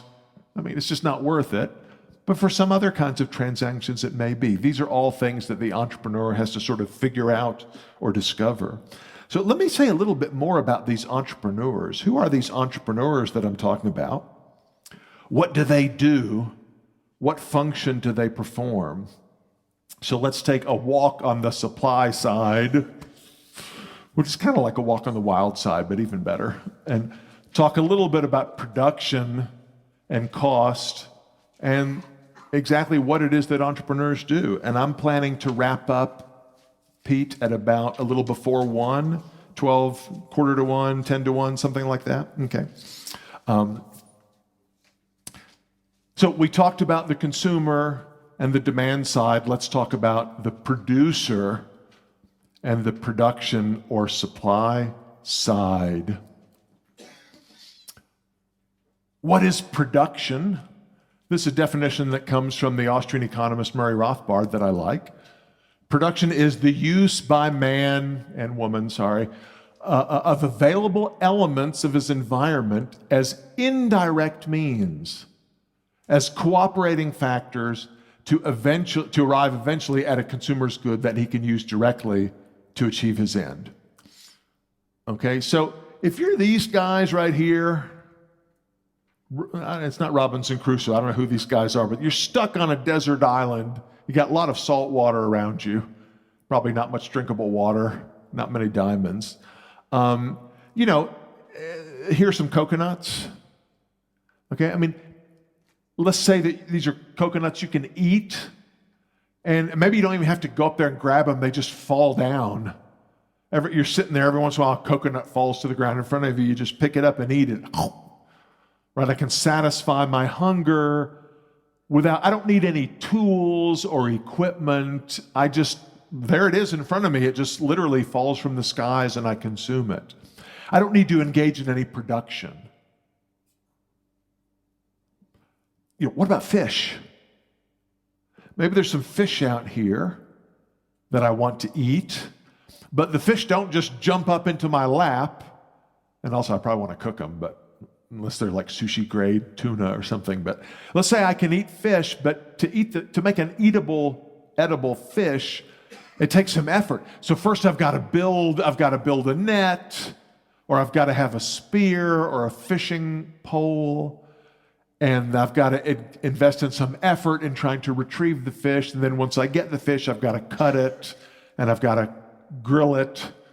Right? So I need some tools. I need a spear or a net. I need a fishing hook or a pole. I need a knife to clean the fish. I need some cooking equipment to cook the fish. To get from fish swimming in the ocean to delicious fish dinner in my belly, it's not all one step, right? It takes a series of steps, and I need a bunch of equipment or tools to be able to do that. So I need to engage in some form of production. Right? I've got to use available elements of the environment, fish that swim around, sticks that can be made into spears or poles, pieces of rock or flint or metal that can be used to make knives, twigs or logs that I can burn to make fire and so forth. I've got to have all these other elements of the environment that I combine in order to produce fish. Remember, my fishing pole, do I eat the fishing pole? No, hope not. Is the fishing pole valuable to me? Yeah, not because I'm going to eat it, but because I need to use the fishing pole in order to get the thing that I'm going to eat. So the fishing pole is a kind of an indirect means for me to achieve my objective of getting a full belly. Okay, so the whole central idea of production is that it's transformation. We're not creating stuff out of nothing. We're taking the stick from the tree and the piece of rock and the fish that's swimming in the ocean, and I'm transforming them into another good or service, delicious grilled fish that I can put in my belly and consume. Okay? One thing I like about Rothbard's definition is, again, in the Austrian tradition, it focuses on purposeful human action. The grilled fish dinner doesn't magically appear in front of me the way a coconut might just drop from the sky, right? I've got to think it through. I've got to engage in some planning. I've got to work at it a little bit, right? What in economics we call a business or a firm or a company or an organization, a business firm, is just kind of like it's the locus within which this productive activity takes place. It involves an entrepreneur, right? A decision maker, someone who has control of this process and is arranging these factors of production, and it requires factors of production. A factor of production is the fishing pole, the knife, the cooking equipment, right? Valuable goods and services that are not consumed directly, but are used and combined with other similar tools to produce the stuff that we consume directly. Okay, so that's the whole theory of production in one slide.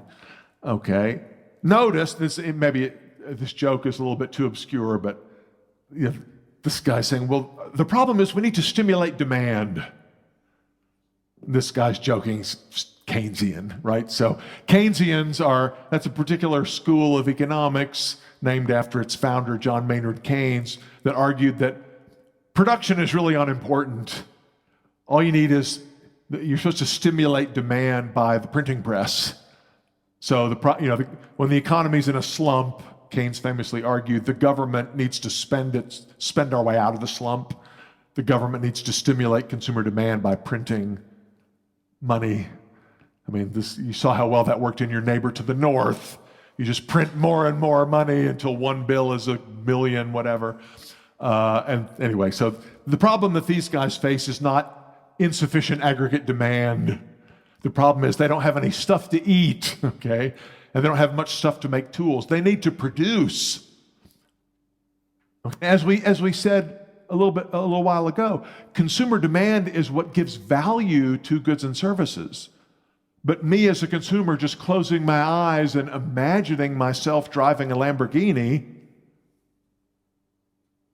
does not bring a Lamborghini into existence, let alone into my garage. Okay, a Lamborghini's got to be produced before I can drive it. Okay, so how does stuff get produced? This is a useful way to talk about some common confusions, the notion of cost. Well, we talked about cost plus pricing earlier. Well, what are costs? Remember in the introductory discussion, we were talking about the example of going to university or getting an MBA, the example of the all volunteer army, right? The right way to think about the costs of doing something are the opportunity costs. Remember, opportunity costs, that's the value of the thing you cannot do because you used your available resources to do the thing you're doing. Okay, so, if they've got one big straight branch on that little island and you make it into a fishing pole or a fishing spear that you use to try to catch fish, you cannot use that stick to make a flag that you can use to try to signal a passing ship. Okay, so once you've converted that stick into a fishing pole, you've sacrificed the possibility of signaling for rescue, right? If you think the chance of a passing ship is small, but you got to have a fish right now, I'm not saying that, that's a perfectly sensible choice, right? If I see a ship on the horizon and I've got some material to make a flag, all I need is a big stick to be able to get rescued, then it'd be pretty silly to make a spear. Right? But the point is the cost of engaging in a particular activity using available goods and services to produce X is the fact that I can't produce Y and I don't get to consume Y. And I've got to figure that out in particular circumstances. So where do costs come from? Look, the opportunity cost in my example with the island, they don't have money on that island. They don't have a stock market. There's just those two guys sitting in that one little space, right? So the cost of using the wood to make a spear is the lower probability of rescue. But in a monetary economy, we think of cost in a different way, right? If I'm going to produce these clickers and sell them on the market, well, I've got to buy various materials. There's plastic that goes in here, there's electronics, there's a little glass thing for the laser, there's specialized labor that goes into the production of these things. This is a Canon, that's a Japanese company. I don't know if this was manufactured in Japan and put on a boat, or I don't know if Canon has a factory here in Johannesburg or something. I'm not sure, but there's some cost of transportation. Someone mentioned advertising earlier. There's marketing costs. I've got to advertise this thing, right? So to the business person, I think of costs as rand or dollars I have to spend to get the raw materials that I need to hire the workers that I use to combine into this. And that's perfectly fine. That's the way an accountant looks at costs. But remember, where do those costs come from? Here's the plastic here. Let's say it, I don't know, it cost me $10 to get this plastic to make this thing. Why is it $10 and not 20 or 15 or 5 or 1,000? What determines the price I've got to pay for this input? Well, somewhere, there is a world market for plastic.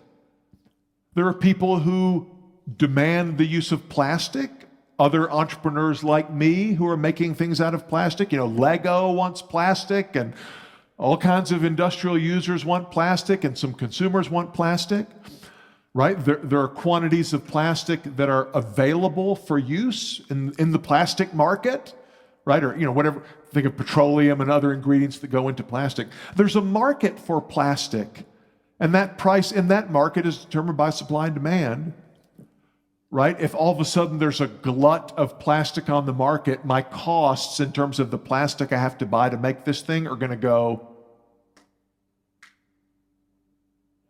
down. Yeah, I mean, if there's a huge increase in the supply of plastic, that's going to push down the price in the wholesale plastic market.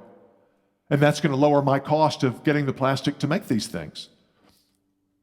Right? If there's a sudden increase in we discover that rubbing a piece of plastic on your forehead cures cancer, then lots of people are going to want plastic for things other than these. Right? And now the wholesale price of plastic is going to rise. It's going to be very expensive for me to acquire the plastic I need to make these things. That's going to increase my costs, right? So the point is, even though to the individual clicker manufacturer, the costs of the different materials that I need may appear to be just sort of exogenously determined or objectively given by somebody else, I don't have much control over them. In fact, they're determined by the forces of supply and demand, just like the price of any good or service, right? So the entrepreneur may have little control over individual factor prices. I mean, not always, right? If my name is Walmart and, I'm buying huge quantities of these things, I may tell Canon, hey, you want to stock these things you want me to sell these things for you? Or I'm Jeff Bezos. Oh, you want your little clickers on my Amazon storefront? Yeah, here's the wholesale price I'm willing to pay. Take it or leave it. Oops. Okay, so I mean, some entrepreneurs may actually have a lot of control over their own input prices because they're big and have a lot of bargaining power. Some may not. Okay, but even if it appears that you as an individual don't have much control over your price, you still do have an impact on price in two ways. First of all, you always have a choice over how you produce. Okay, because plastic now cures cancer, the price of plastic skyrockets. I think, well, I can't afford to make these anymore. If I make these out of plastic, I'd go out of business unless I charge $1 million for each one. I know nobody will pay that. I guess I'm just out of luck. Well, no, I mean, I could choose to make these things out of aluminum. I could make them out of wood. I could make them out of glass. I don't know. If diamonds became super abundant, I could make them out of diamonds maybe, right? I mean, there's no law that says I have to make these out of plastic. So I have some control over my costs in the fact that I can substitute for less expensive factors, or I can choose more expensive factors. And of course, these factor prices are determined in a market, and ultimately, myself and my fellow entrepreneurs collectively have an impact on the price. It's just like saying, well, when I go to McDonald's, and buy a McDonald's hamburger, they just tell me the price and I pay it. So how can you, Austrian economists, say that consumer valuation drives the price? Well, yeah, when I go into McDonald's, I don't say, okay, I want a Big Mac. Call the store manager down. Let's talk. Okay, look, here's the deal. I like McDonald's, but there's a KFC across the street that also looks pretty good. I'm willing to give you $1.50. And he says, wait a minute, are you crazy? I always sell these for $1.95. We have a round of negotiation. That doesn't happen at McDonald's. So that means I'm just a blind pawn of the system, right? No. I mean, if McDonald's says we're going to charge $10 per Big Mac, probably nobody will buy one, and all the Big Macs will just be sitting. Is that what they call them, Big Macs? Big Macs will just be sitting there in the restaurant. Nobody will buy one. They're going to have to lower the price. So even though I, as an individual consumer, don't feel like I have much power in price setting, we, the consumers, as a group, have a lot of price setting power. Because if none of us wants to buy something, the price is going to have to go down. If some supplier of an intermediate product is demanding a really high price such that no entrepreneur can pay it, yeah, a small entrepreneur probably can't call up the supplier and get the price down. But if no entrepreneurs are willing to buy the factor at that price, what's going to happen to that factor price? It's going to have to go down. Same thing. Okay. There's a good book on this, by the way, by a sort of a Chicago school economist named James Buchanan. He has a book called Cost and Choice that is a very Austrian kind of book that has a very good discussion of this specific issue. Okay. So how does this relate to what entrepreneurs do? How does it relate to making money or losing money? How does it relate to profit and loss? Okay, we talked about demand curves, as sort of a thinking tool. Well, economists often use what Mises called an imaginary construct. In other words, imagine a world that looks like this, not the real world, but just as kind of a thinking tool. Again, just like my two guys on the desert island, I don't think there are many desert islands where there are two, Westerners sitting there, telling Keynesian jokes or whatever. But I can imagine such a world, and thinking through the implications might be useful to me in deriving certain truths or whatever. So imagine a world in which the future is not uncertain. Imagine that I can predict with perfect certainty what everybody is going to do tomorrow and the next day and the day after that. Okay? I know that if I produce these clickers and I offer them on the market for 1,000 Rand, I know exactly how many people will be willing to buy one. I know exactly how many people will be willing to buy one the day after that, and so forth. And it's not just me, everybody in the world knows exactly what will happen tomorrow. Okay? So what's going to happen in the market for these things? Suppose in this imaginary world, people still make things, people still produce and consume and go about their business, right? So my claim is, in this imaginary world, all the factors of production would have prices that exactly equal, I'm going to use a jargon word here, what we call the discounted marginal revenue product. What's a marginal revenue product? Marginal revenue product is how much revenue, sales receipts, the entrepreneur receives from using one more unit of that factor. Okay, in other words, suppose if I purchase, let's say plastic is sold in units of 100 grams each, right? If I buy one more unit of plastic, 100 more grams, it allows me to produce one more clicker. And clickers sell for 1,000 Rand a piece. So, of course, I need other ingredients too, but assuming I have the labor and the electronics and so forth, if buying one more unit of plastic allows me to produce one more clicker, then the value of that plastic to me is the revenue I get from selling that one more clicker that I otherwise wouldn't have. That's what we call marginal revenue product. So marginal revenue product is the value to the seller of having another unit of the input or the factor. Okay, so the point is, look, if I know I can sell these things for 1,000, I would never pay more than 1,000 Rand for the amount of plastic it takes to make one of these. Right? Because then I'd be paying more than what I'm getting in sales receipts. Right? Remember, I want to buy these things on the cheap.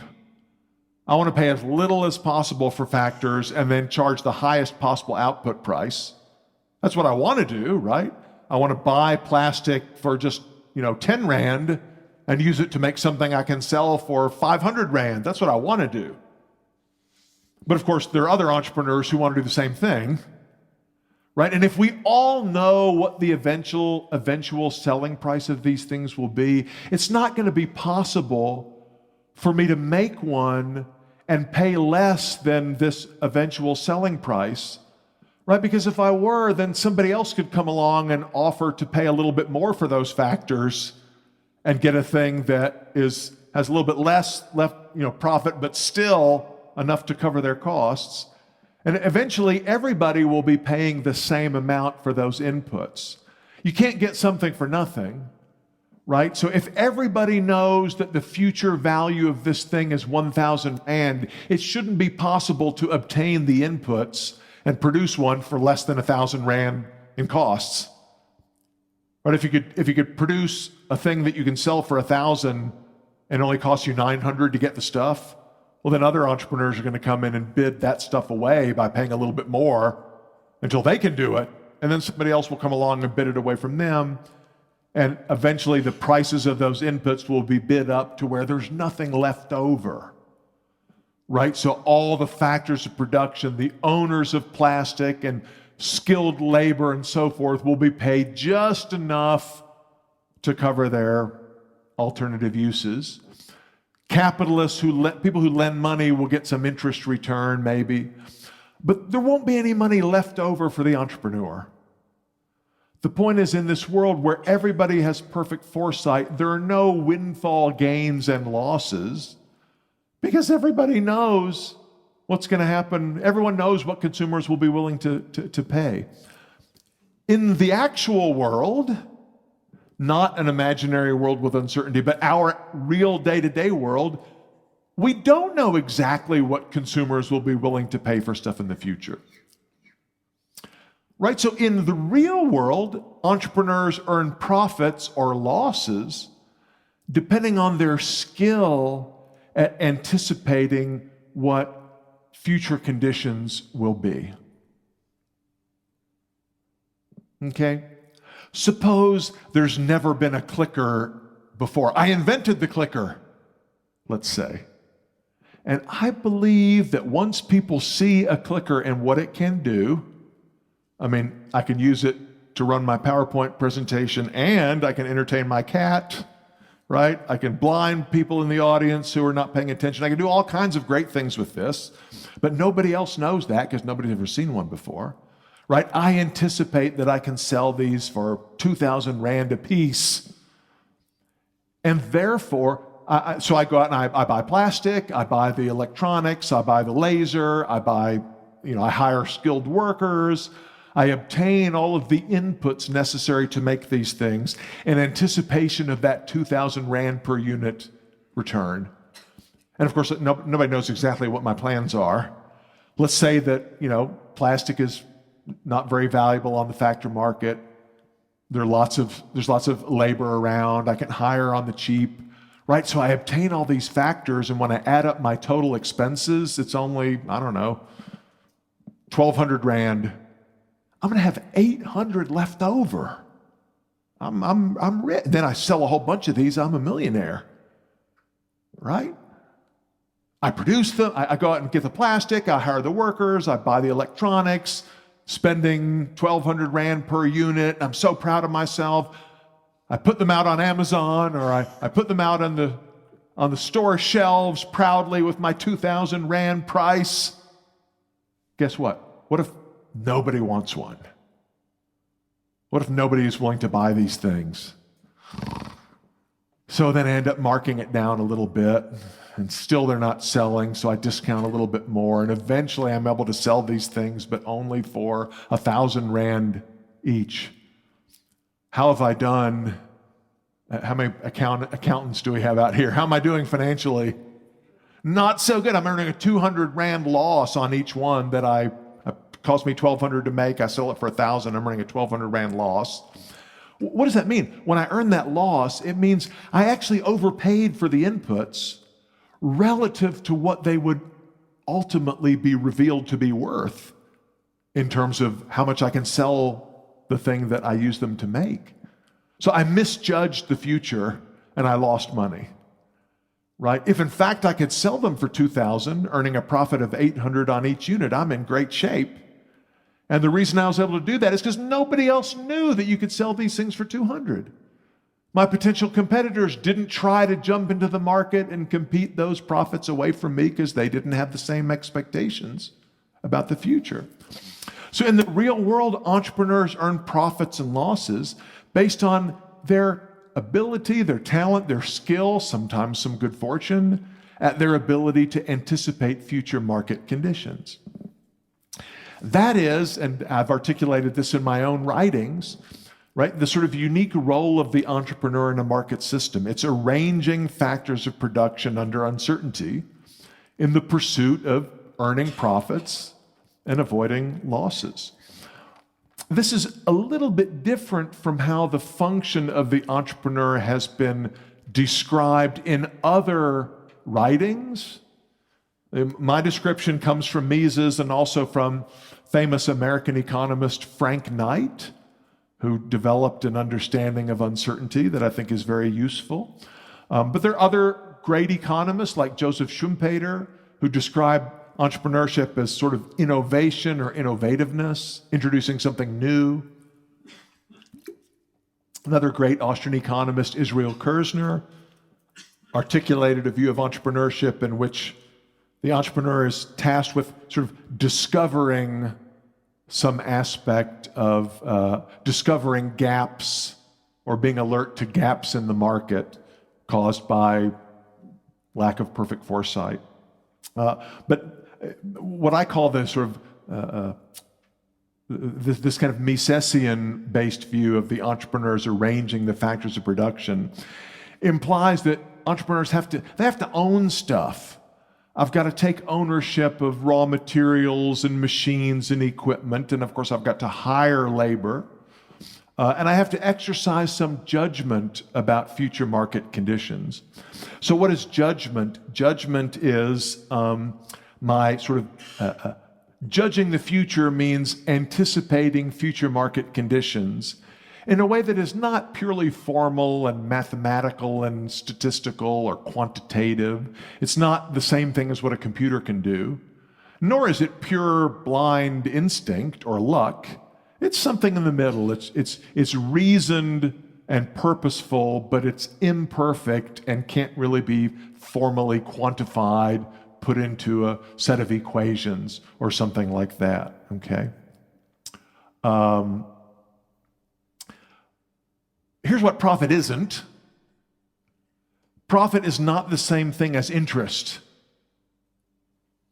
Okay, what's interest? Interest is the reward you get for foregone consumption. In other words, if I have a dollar and I put it in the bank and I say, I'm going to leave it there for 1 year, but at the end of that year, I want you to give me $1.05, whatever the interest rate is. Right? So if I forego the use of my dollar right now, I'm able to get back something of even greater value in the future. Right? It's the other way around. Of course, if I don't have a dollar, but I really want a dollar now, I've got to, right? If you give me your dollar now, then a year from, in exchange for me giving it back in a year, when I give it back in a year, I've got to give you $1 plus 5 cents. Or some number that we agree on, right? So interest is the extra payment you get for letting somebody else borrow your resources and you go without them for some period of time. So you get, if you're more patient, if you're willing to abstain from consumption, you earn an interest return. But profit is the return you get from being successful in exercising good judgment about the future, a reward for bearing uncertainty, if you like. Let's pick on the accountants a little bit, because it's fun. Do we have some accountants in here? Profit is not exactly the same thing as accounting income, though they look similar. And if you just look at a firm's income statement, right, you've got, okay, this is all the money I paid for stuff, salaries and wages and raw materials and interest to the bank and so forth. Here's all the money I got from selling stuff. I subtract the one number from the other, whatever's left over is my accounting profit. So economic profit is pretty close to that, but with some differences, right? Accounting income includes economic profit, but also a kind of interest return, right? If I'm an entrepreneur and I start up a business and I hire workers and I say, look, I'm gonna pay you guys a weekly wage. You get paid every Friday. But it actually takes a year for our business to set up and start producing products. I don't actually have any revenues until after we've been in production for a while. So I had to pay workers kind of in advance. It's not, from the worker's point of view, it's not in advance because you work a week's worth of labor, you get paid a week's wages. But all of that money is sort of being fronted by the entrepreneur because there aren't any sales receipts yet. The sales receipts will come in the future. So if the entrepreneur is paying workers out of anticipated future earnings, then in a sense, the workers they're being paid at a little bit of a discount because they're getting the money now rather than later. That little extra return that the entrepreneur gets is really an interest return that's associated with production, not a profit return. And actually, the entrepreneur may earn a kind of an implicit wage. In other words, if I own my own business producing these things and I have, $50,000 as my kind of draw, that's how much I pay myself at the end of the year. If I don't make any other revenues, so my total accounting profit is $50,000, but if I quit the business and went to work in town for somebody else, with my skills, I could command about $50,000 a year in salary.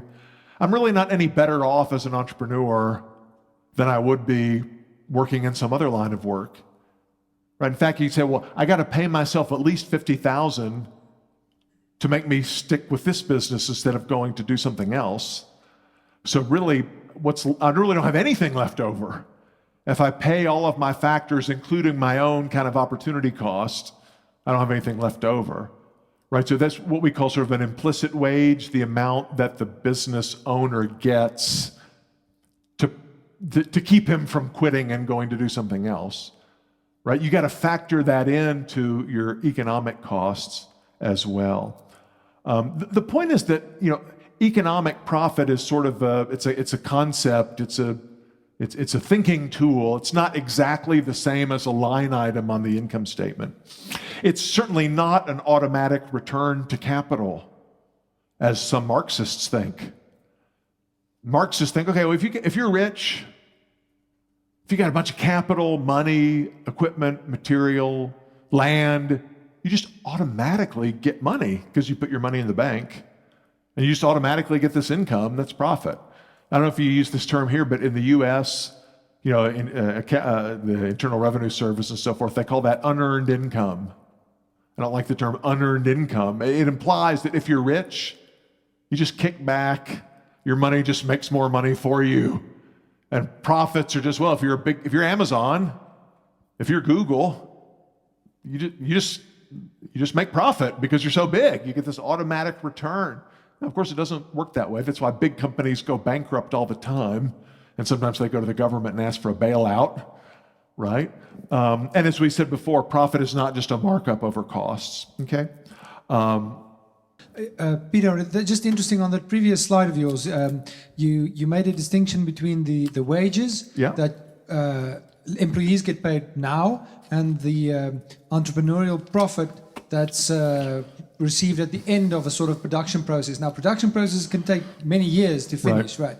And so just a question on inequality then, because in South Africa, there's always a discussion, I guess in the rest of the world as well, about inequality And so they measure this by use of a thing called the Gini coefficient, and they say, well, look at this inequality. But I just thought about this now. So these measures of inequality actually compare the wages of people who are paid today, and that looks less because it's discounted, because you get this in advance, like maybe 2 or 3 years in advance compared to when the product will be finished. So does this actually distort things, and how can we? So maybe this is handy in wage negotiations actually. So it's a very good question. I mean, the way most people measure inequality, either in terms of income or in terms of wealth, is in comparison to, imagine, let's do it in terms of wealth. They say, oh, well, South Africa has this many, here's the total amount of wealth in South Africa. If we just divide that by the population and says each person has a completely equal share of the wealth, how does the current kind of distribution of wealth compare to that one? If it's very far away from it, because some people have much larger than the per capita amount of wealth, and other people have much less, then the rate of inequality is high. But what the issue that Pete is raising is that whether we measure it in terms of wealth or income, we're really kind of measuring the wrong thing, right? So the amount of wealth that I currently possess, or the amount of income that I earn daily, weekly, monthly, annually, is affected by so many things, right? It's affected by my place in the production structure, for example. So if I'm, as you say, the kind of worker who's being paid kind of in advance out of profits that will occur later, I'm in a sense, I'm paying a premium for getting to have that money now, meaning that I could get more money later if I were willing to wait a full year. If the statistics agency is only looking at the weekly income or something like that without adjusting for any of these kinds of factors, it doesn't give you a true economic measure of how much you consume, how much income you receive, how much wealth you hold, and so forth. So look, I mean, on a market, these things can be quite complicated. Right? What do I earn as a university professor? Why? I mean, there's a number that's in a paycheck that I get every month, right? But that number reflects lots and lots of different factors. And if I were willing to wait and get all of my salary in 10 years, I would actually earn even more. And of course, I have implicit returns. If my opportunity cost goes up, right, then my sort of actual net gain might be lower working for the university than it otherwise would be. None of these things are taken into account in the standard metrics for things like inequality. So it's like all government statistics. It's a simplification. It's an attempt to describe some aspect of reality in a way that typically misses a lot of the essential features. I want to sort of wrap up so we have time to lunch, but let me just talk about this issue of profits and what's the role of profits in society. Profits are a dirty word to some people, right?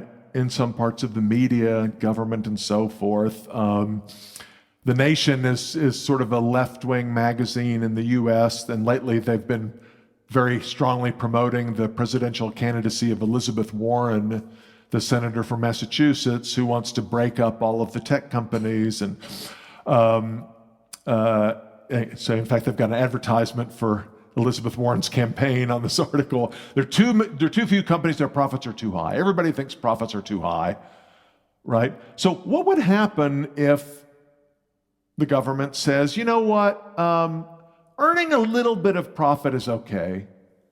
Earning a lot of profit, that is not cool. Okay, so profits above, well, how are we going to come up with something? You could do it as a percentage, profit more than 5% or more than 10% of your annual expenditures or something is forbidden, or profit above a certain level is forbidden. Or highly skilled employees, such as executives. Executives are employees of companies, right? Suppose you say nobody can earn more than this amount of money.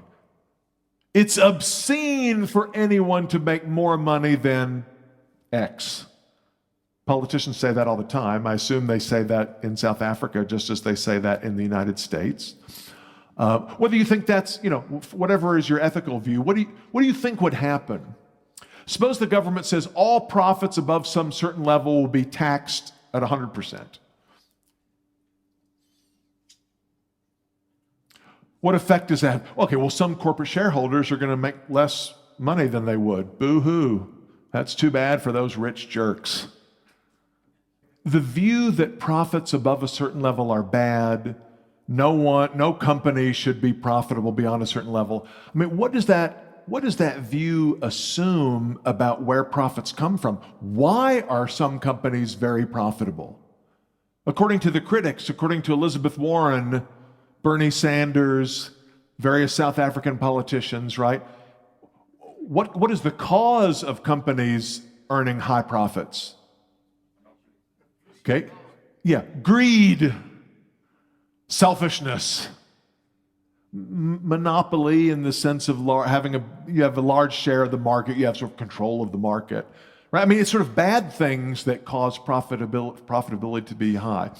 The world's wealthiest person at the moment is, Jeff Bezos, the founder of Amazon, right? Amazon is a very profitable company. By the way, I don't know if anybody knows, among Amazon's various business activities, which are the most profitable?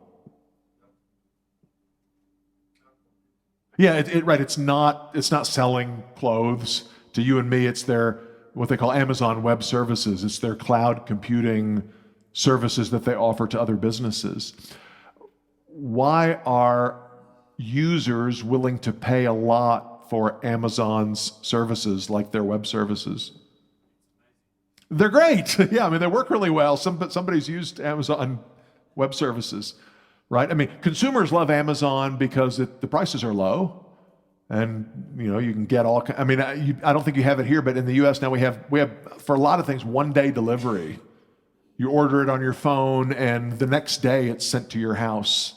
I mean, nobody else. It's been a complete revolution in retailing. It has put downward pressure on prices and lowered profits of some less efficient competitors, to be sure. But right, if you understand the source of profitability and large size and market share as being better performance, right? Remember my example with the clickers. I mean, the way you make profits is by producing goods and services that consumers want and are willing to pay for, and you're better able to anticipate those circumstances than your rivals, then you earn profits. Otherwise, you earn losses. So if you say, well, no, profits are bad. Okay, a little bit of profit is okay, but beyond that, profits are bad. Well, somebody said it earlier, you provide a strong disincentive for companies to become more efficient. Right? I mean, why should I take the time to try to figure out what a clicker is and invent a clicker and produce clickers for the market if the profit that I get from being successful is going to be taken away? Okay, I mean, if you let me keep a little bit of the profit, then maybe I have a little bit of the incentive, but I don't have a very strong incentive, right? By the way, I can't remember if I think this was in the breakfast speech, a different talk. We were talking about tech companies and tech monopolies. And people say, well, Amazon, they're so big, no one can ever compete with Amazon. Facebook, they completely dominate social media space. And Google, I mean, gosh, who could ever dethrone Google? I sometimes show my students an article from 1998 written by a guy called Keegan that was in one of the big tech magazines. The title was 1998. The title was, "Will MySpace Ever Lose Its Monopoly?" How many people know what MySpace is? That was like the precursor to Facebook. The kids are, what is he talking about? It was like a social media kind of a thing in the days before there was like Facebook and Twitter and Instagram or Snapchat or whatever. It was the dominant social media platform of its day. The thing that's funny, the reason it's a joke is most of you have never heard of it because it's dead.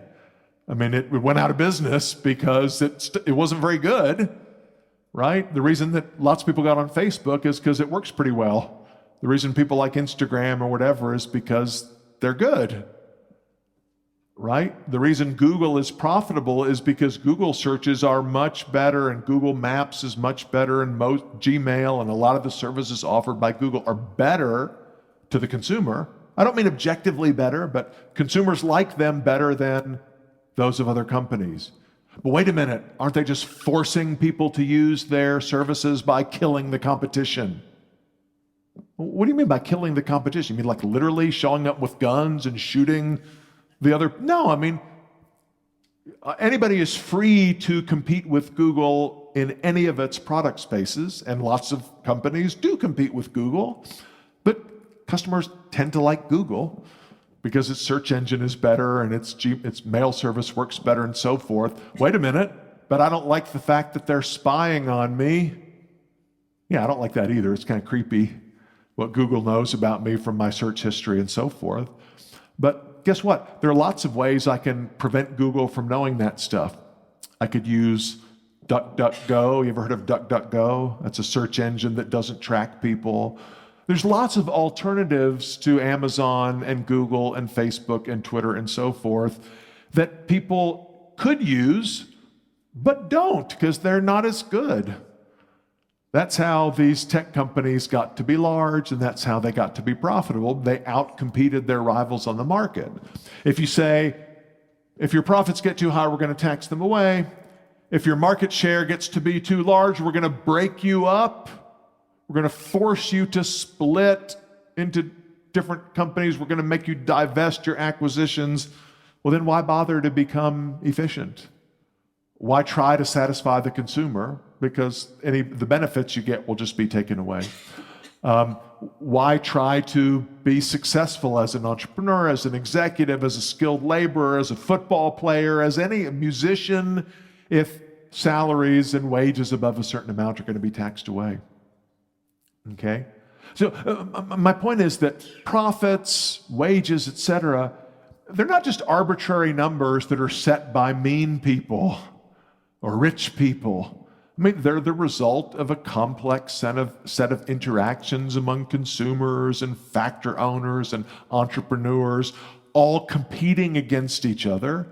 And in a free market economy, where people are free to buy and sell, people are free to enter business or exit business, people are free to take jobs and move jobs and so forth, you end up with results that provide the best possible use of the resources and talents and so forth that are available to us. It typically doesn't result in an equal distribution of income any more than we would expect in a free market, all companies to be equally profitable.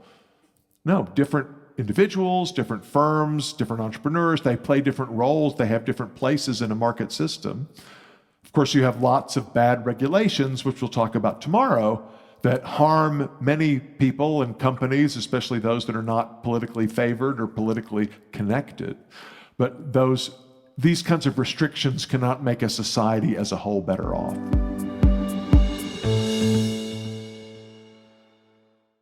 Hartlike welkom by Sakeliga. Sake wat? Goeie vraag. Ek sal verduidelik. Sakeliga is eintlik baie eenvoudig. Dit is 'n markplein aanlyn. Lys jou besigheid, lok nuwe klante, kry sakevennote, kom bymekaar in sakekamers en nog baie meer. Om te sien wat Sakeliga en sy mense vir jou kan doen, registreer vandag jouself of jou besigheid op sakeliga.com. Sakeliga. Skep waarde, maak wins.